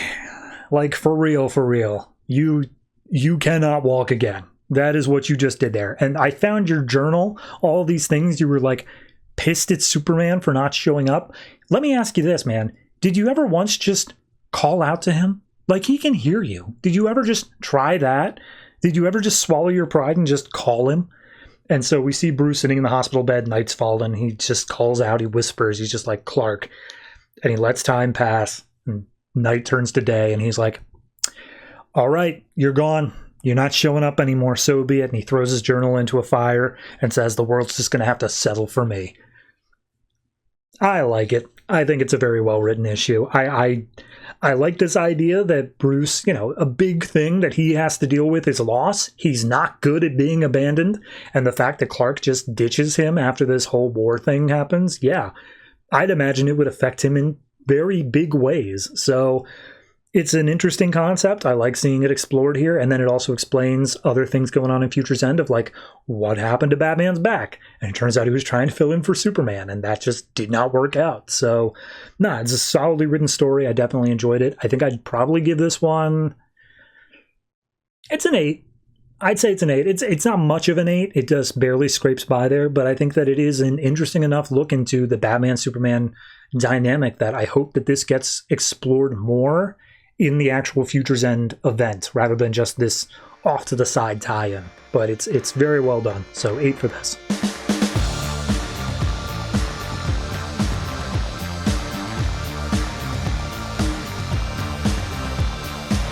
Supergirl Future's End #1, written by Tony Bedard, art by Emanuela Lupacchino. So, Supergirl is now Cyborg Supergirl. I will just continue to call her Supergirl, but just know she is now full cyborg. And we open up 5 years in the future, hovering over the Earth with her alongside Cyborg Superman. And he's like, hey, are you sure this is where we got to be? Because, like, last time I came to this planet, I nearly got busted up. And she's like, yes, this is it. I know it must be. And he goes by the name of Harold 1. She goes by the name of Harold 2. And we immediately get the backstory of what the hell happened. And we say, Harold 1, Cyborg Superman, took Supergirl and upgraded her into serving Brainiac, and then after a while Superman just like changed her programming so that they could just ditch Brainiac and just went off and did their own thing. Their new mission was to recreate Krypton by taking currently existing species and giving them enough like boosts genetically to become new Kryptonians, but ultimately it didn't work because it looks like they're experimenting on like literal gophers here. And so then Supergirl's like, oh yes, this is the planet. This is the one that must be, because it has like humanoids and stuff like that. So clearly that's where it's got to be. And so they land down on Earth, and immediately everyone's like looking and pointing, and they're like, oh my god, is that Superman and Supergirl? Like, that must be the Earth 2 versions of them, because that's not our Superman and Supergirl. And Cyborg Superman's about to start blowing people up, and Supergirl's just like, whoa, hold on. They don't think we're a threat. We can just chill out around here. No big deal. However, down in the center of the Earth, Dr. Shea Veritas is like, whoa, we just got some readings. Supergirl's back on Earth. We scrambled the jets. We got to figure out what's going on up there. So we then see Jet get scrambled, and they hope that it's actually Kara, not just an alternate version of her. So the cyborgs are currently looking around the planet, looking for, I believe they're called Neo-Sapiens. This was very briefly touched upon. I believe it was in Grant Morrison's run. They're basically the next step of human evolution, and they have superpowers. It's X-Men, but like more mentally whatever. So they're looking for Neo-Sapiens. The Jet scrambles, and they're like, Kara, is that really you? And she's like, no, I don't know any Kara. And she busts open the canopy of the thing, causes it to crash and explode, and spilling out of it from the inside is the Neo-Sapien. It's the dude from the Grant Morrison Action Comics run. And she's like, wait a minute, hold on, you called me Kara. How did you know my name? And turns out this guy is, I can't even remember his name. It's like Captain Comet or something like that. I don't know. Regardless, he looks at her and sees how she's like mostly cyborg, and he's like, oh my God, what happened to you? So then Cyborg Superman gets involved, and he's just like, that's the Neo-Sapien. That's what we need. Like, cool, subdue him. Let's get him. And so he uses his cybernetic, or what am I looking for? Psionic, that's the word. His psionic powers to like bat him away, blast him across the field a little bit. He ends up not being a threat for a little bit, but Supergirl starts throwing punches at the guy. And he's like, oh, I cannot allow him to damage Herald 1. It's not allowed. And so he's like, whoa, Kara, hey, look, I'm in your head telepathically. We can do that now. I know you. You know me. Let's just have a talk. And so we go into like a weird little mental break area where we get Kara. She's no longer cybernetic. And she's just like, what are you? Who am I? Like, what's going on in here? And he's like, try to remember. Also, Captain Comet, I was right. Turns out that the Neo-Sapiens, there's like Neo-Sapiens for every sentient race around the galaxy. And so a bunch of those different races and their Neo-Sapiens formed a team called the Wanderers.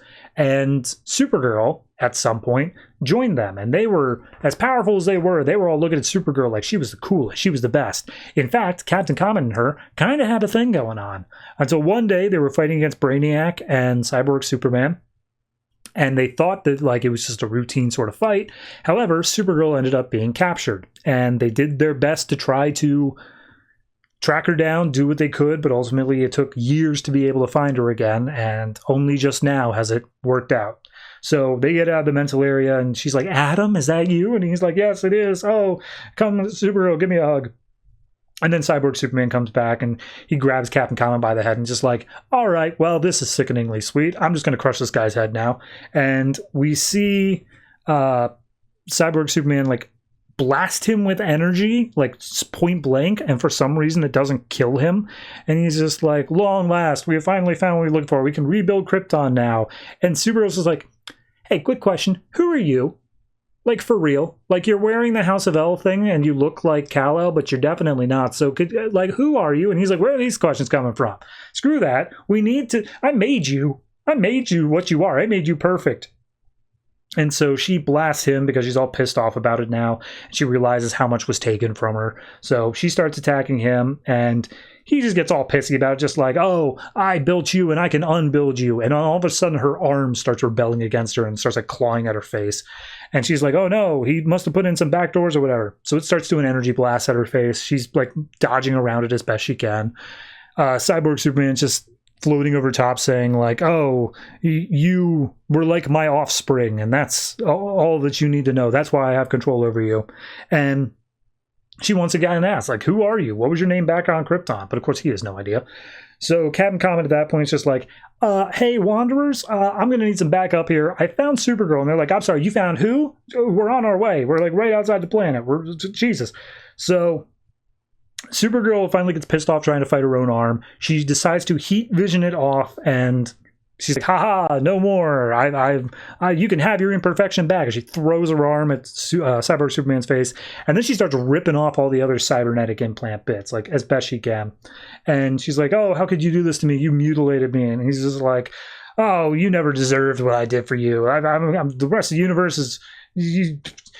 You're the last Kryptonian in the universe? Screw that. You're not worth my time. So he's about to kill her when all of a sudden he gets blasted again.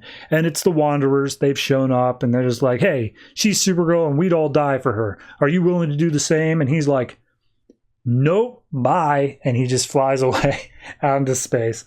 So Captain Comet comes over for Supergirl and she's like, don't look at me. I realize now how hideous I am. I'm a monster. And he's like, I don't care about looks, baby. I care about what's inside your brain, and that's always what I fell in love with. So they share a kiss as the rest of the Wanderers are there, and she's like, oh yes, and after all this time that I was lost, I'm found again, and I found love and a team that loves me for me, and this is my perfect moment. It's disgustingly sweet, but ultimately I'm alright with it. I think it's a nice little turn for the character. That being said, it does feel kind of needlessly cruel to say that Supergirl got abducted by Brainiac, and for years she was just essentially his slave, like just going off and doing whatever. It's one thing if it happens because of the war with Earth 2 or whatever, but it's another thing entirely that it happens for years, just completely inconsequential of everything else that happened. No, I mean, it's fine. It's an all right issue. I don't have any big things with it. I think I'm probably going to end up giving it it's like a 7. It's good. It's a good issue. It's just not great. It's not bad. It's just, yeah, all right, that may as well fit into the ideas of what we're doing with Supergirl, and I'm sure this is just an ad for what the next arc of her book's going to be. I'm sure we're going to deal with the Wanderers themselves, so we'll see when we get there.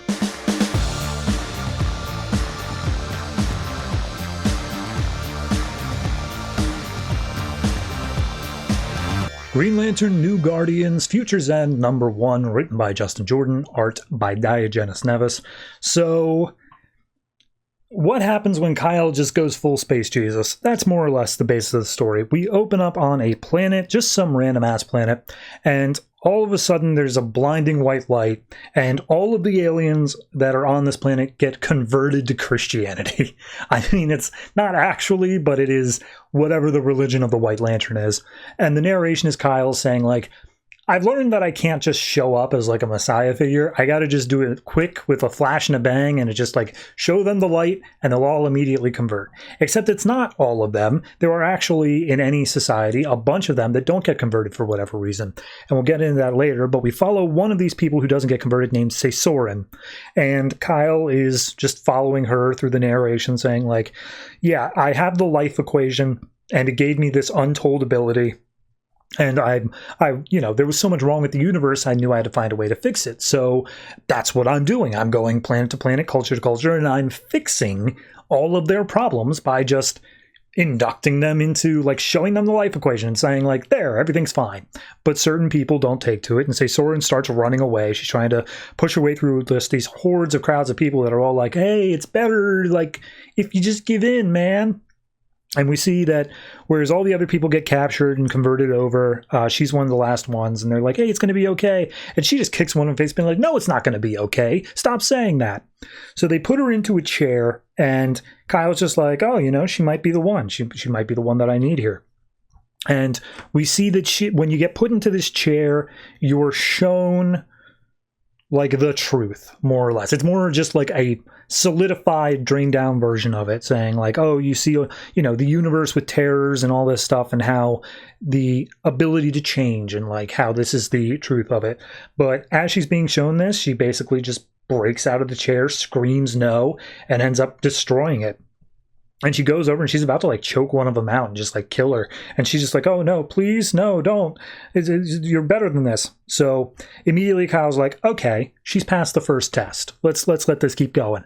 So Soren once again pushes her way through the crowd, does whatever she can to get through. She eventually does go into hiding and manages to make her way to a shipyard. And there's a ship waiting there.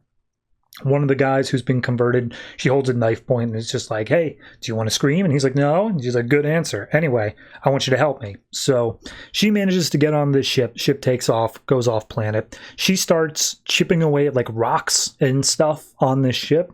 And all of a sudden a voice calls out to her saying her name. And she's like, oh, son of a, all right, I'm here. Who is it? What's going on? So she puts the rock into her bag, takes the bag with her. And as she goes through, she's like, why don't you just kill me if you knew I was here? And the voice is like, kill you? I don't want to kill you.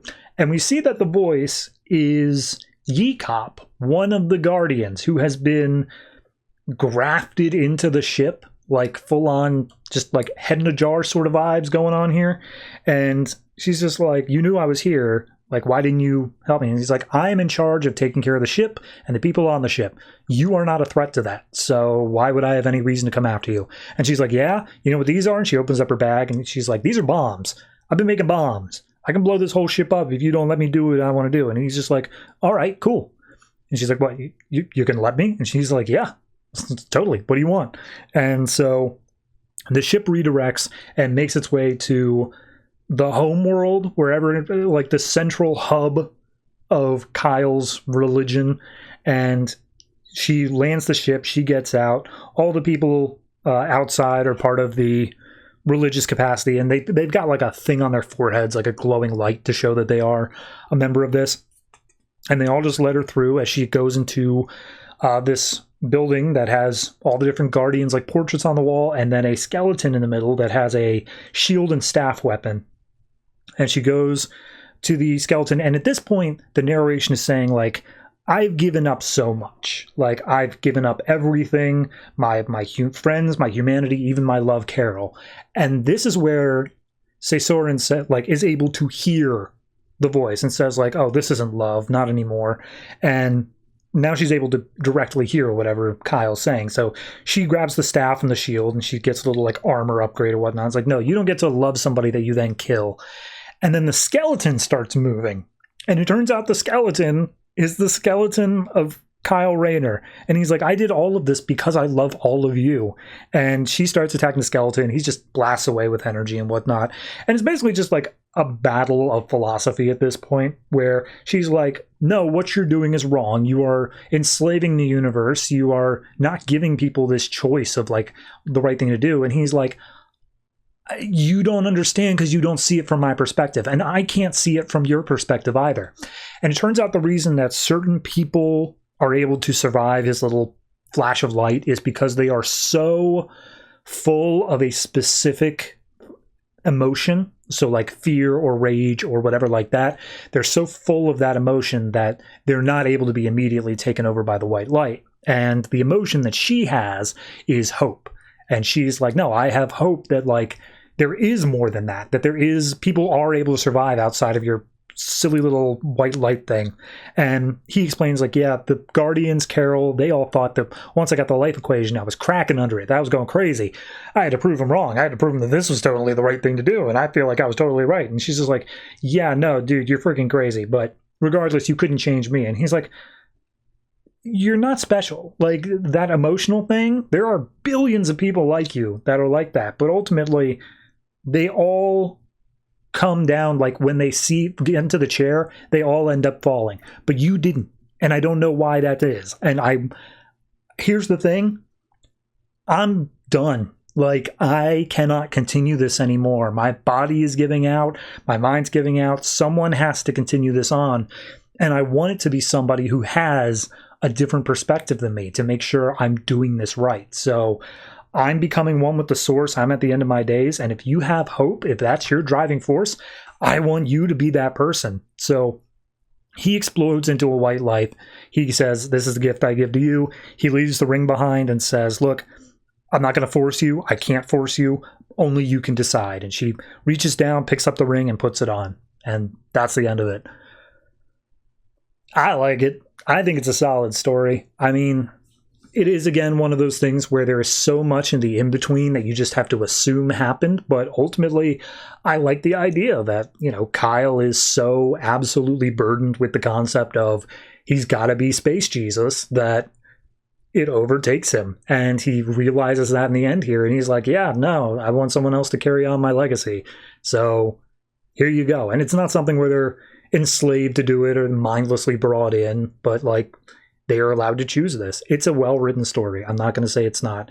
The only thing I have a little bit of a problem with is it introduces this character of Sesoren, and I don't know anything about her. And it's not something where I think we get enough of her just in this story to understand why she is such a good choice, but they do a good job of at least fleshing out a little bit of that. So I'm going to give this one a full, 7.5. I was going to say a flat 7, but I think a 7.5 is just a little bit better here.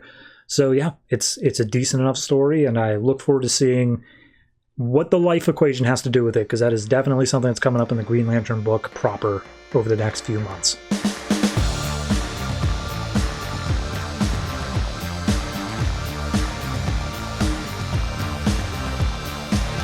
Teen Titans Future's End #1, written by Will Pfeiffer, art by Andy Smith. So we open up at a off-the-coast party by this insanely rich dude named Archimedes Grant, who's a teenager, I guess. Some senator named Peter Strutz is showing up to the party, and Archimedes is like, hey man, you've got a lot of bills in Congress that could affect stuff I do regarding Earth 2 people. Enjoy the party. This is definitely not me bribing you. And they also say how, like, oh yeah, because they're off the coast of any nation or whatever, they're not like any of the laws don't apply. So there's a nationwide tobacco ban that he's just lighting up in the middle. And simultaneously, there is a giant water tank in the middle of this building that has a angry great white shark and Tempest, who is the Earth 2 Atlantean guard.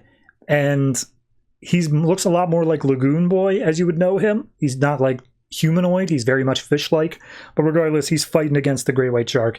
And Archimedes is like, yeah, no, Earth 2, he doesn't have any papers, so the governments don't technically realize him as a person, therefore I can put him like a normal fish into this great white shark tank.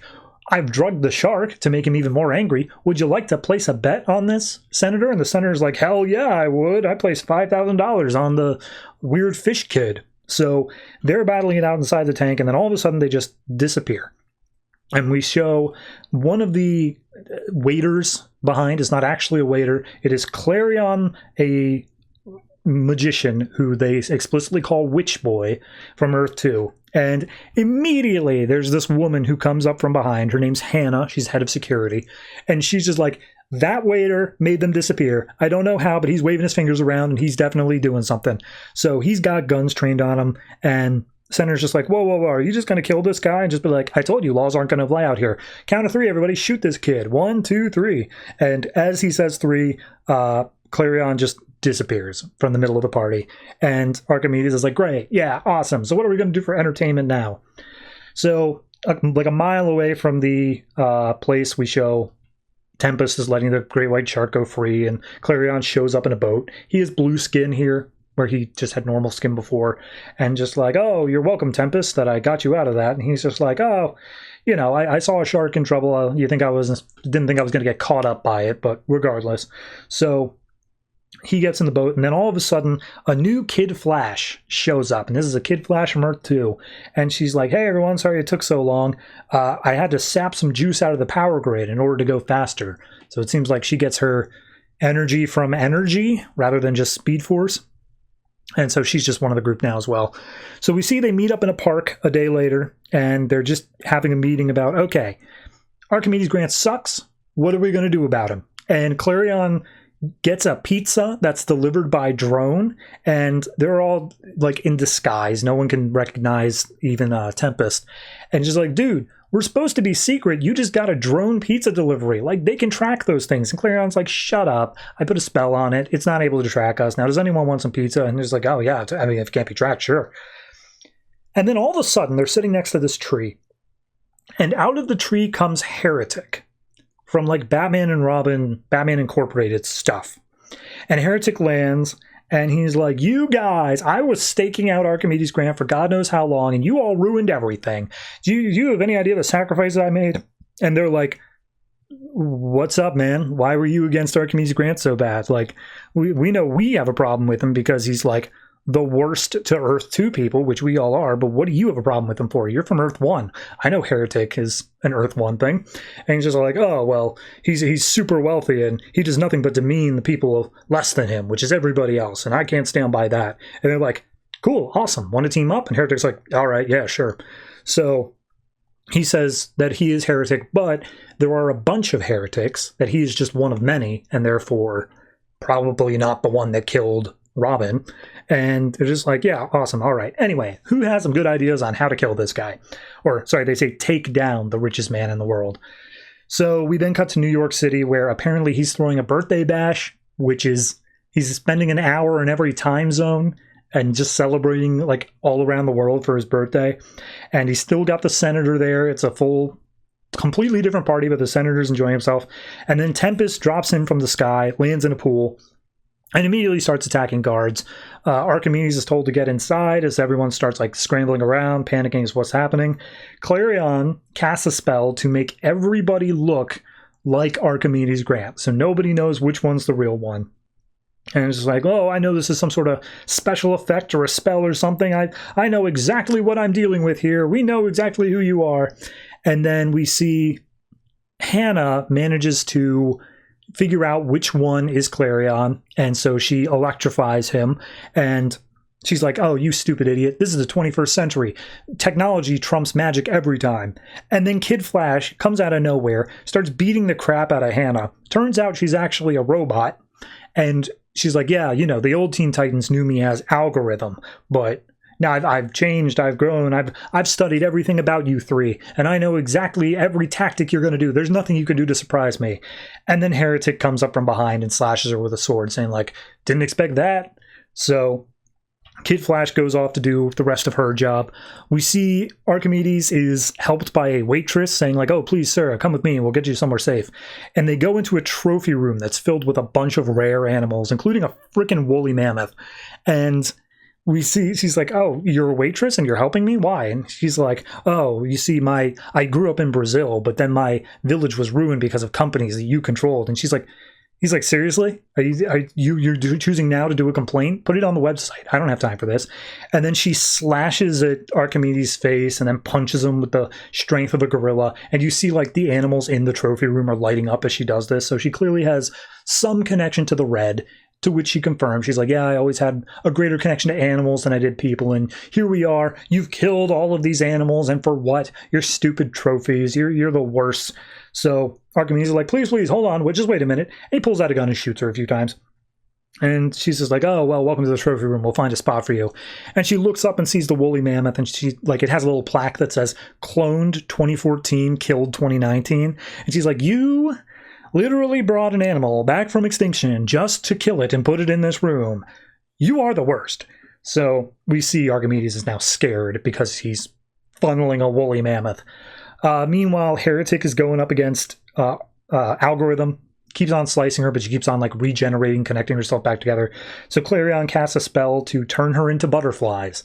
And that's it. She's done. And he's like, haha, magic trumps science.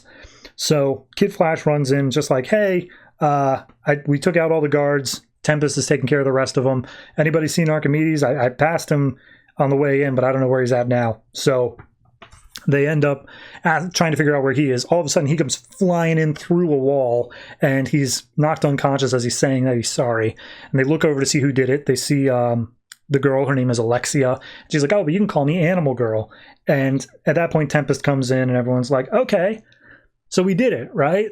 Like, we succeeded in our plan. We totally humiliated him, knocked him out, and, like, freaked him out significantly. Are we good to go?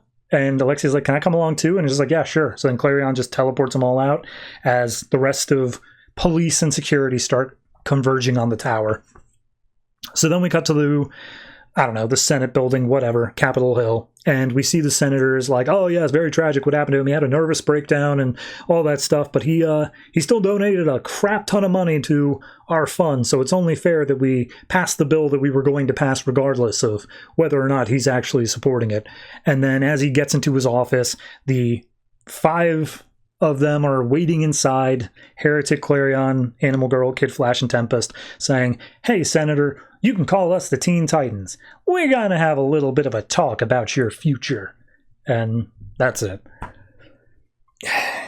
I mean, okay, in the context of Future's End, it explicitly says that the rest of the Teen Titans were straight up killed. And that's fine.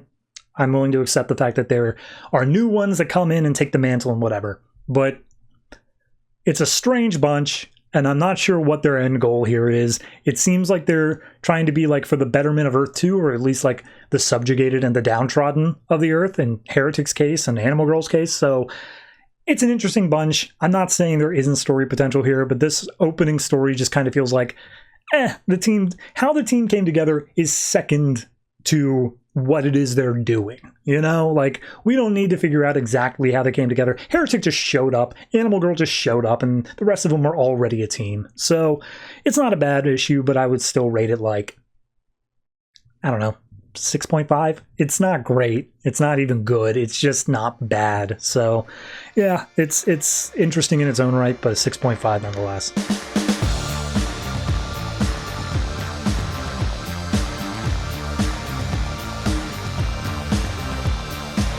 Trinity of Sin, Pandora, Future's End, #1, written by Ray Fawkes, art by Tom Derenick and Francis Portela. So, it's a multiverse thing.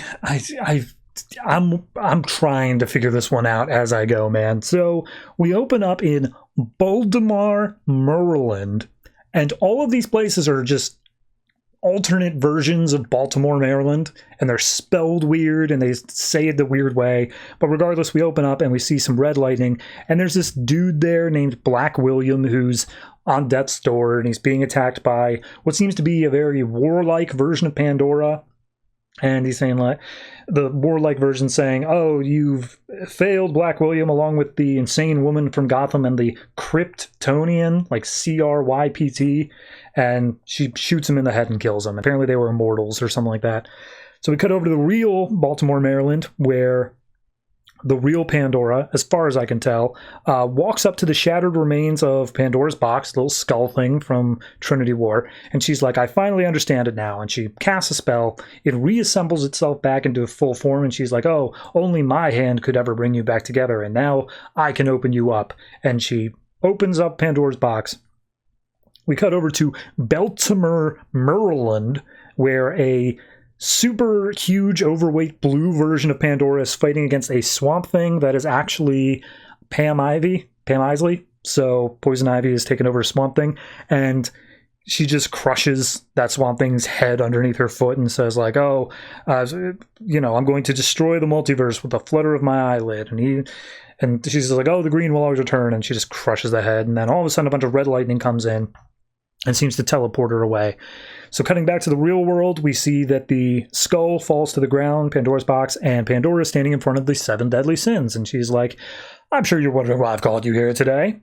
5 years ago I killed you all, but now I know better. I know exactly what you are. You're not the 7 deadly sins." And she casts another spell, and then all of a sudden, the 7 deadly sins all kind of like half transform into different versions of Pandora herself. And she's like, "Oh, you didn't know that, did you? But now I do, and we were programmed to forget it until the time comes." And all the sins are like, "What the hell is this? What's going on?" She's like, "Well, now we do battle. Whoever's the last one alive claims dominion, and they get to bring the universe to the close. So this is it." And then immediately the warlike one, who is Wrath, just starts shooting at normal Pandora. She throws up some spells, goes into her Super Saiyan form, and starts attacking. And all the other sins are just standing by, just like, "Okay, let's see how this plays out before we get involved." So immediately the Wrath one is just overtaken by normal Pandora because she's got a bunch of spells on her side.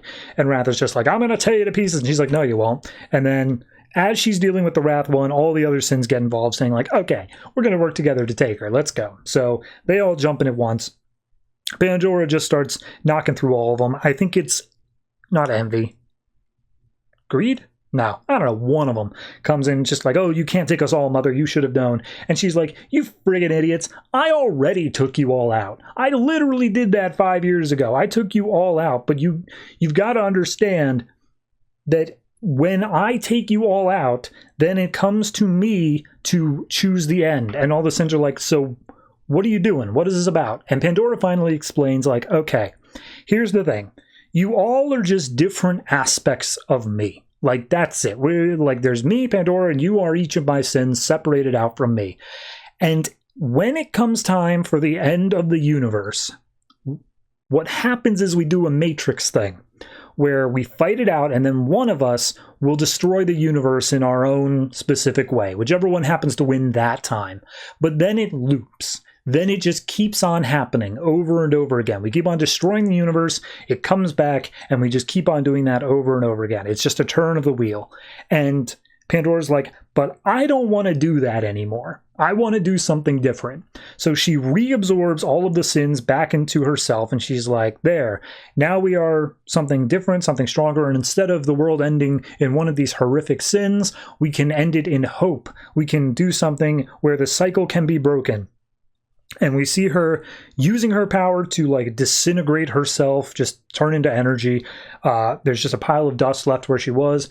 The skull disappears from reality. It also fades away. And then all of a sudden we get this big bright explosion, and then say Baltimore, Maryland, seemingly Nothing has changed. There are children playing, the sun is shining, and we get Pandora's narration saying, oh, this is how it ends. I remember, and like she's talking about her life, not the universe, but her life. She's like, I've lived 3 million days. This is how it ends. I've lived a life of strife and discovery, but now I've managed to stop the wheel from turning once again. A new day dawns. So, yeah. Okay, so here's the thing. In Pandora's series, they never set any of this up. Like, there was no idea of, like, oh, she's the one that's going to bring about the end of the universe, or da-da-da-da-da. Like, no, that wasn't a thing. I don't know where that's coming from. So we're just bringing in this totally new concept here, along with the stuff of, like, the sins were spread across the multiverse, or something? Because it was all just different versions of Baltimore, Maryland. I don't understand what was going on there. Ultimately, it felt like this was a story that maybe, you know, if you actually literally took the concept of there were 5 years worth of comics published between the last issue of Pandora and this issue of Pandora, then yes, the story would make sense to evolve to this point. Like, we would have had an in-between story that got us there. But looking at it on its own here, it's a confusing mess because there is no backstory. It just all of a sudden throws us in and says, like, and Pandora will choose if the universe... She's Neo. She's just Neo. That's all you gotta know. So yeah, it's a bit of a mess. Beyond that, I don't really have much more to say. It's just very basic in a lot of ways. There's not a lot going on to it, and yet it's very weirdly complicated at the same time. Mess is the best word for it. So I'm gonna give this one... I'm going to give it like a 5.5, honestly. It is just barely over the 5 mark, but like, I can't justify much higher than that because it just feels like absolutely nothing of consequence happened. And yet, simultaneously, it feels like a lot should have happened. So, take what you get out of it, I guess.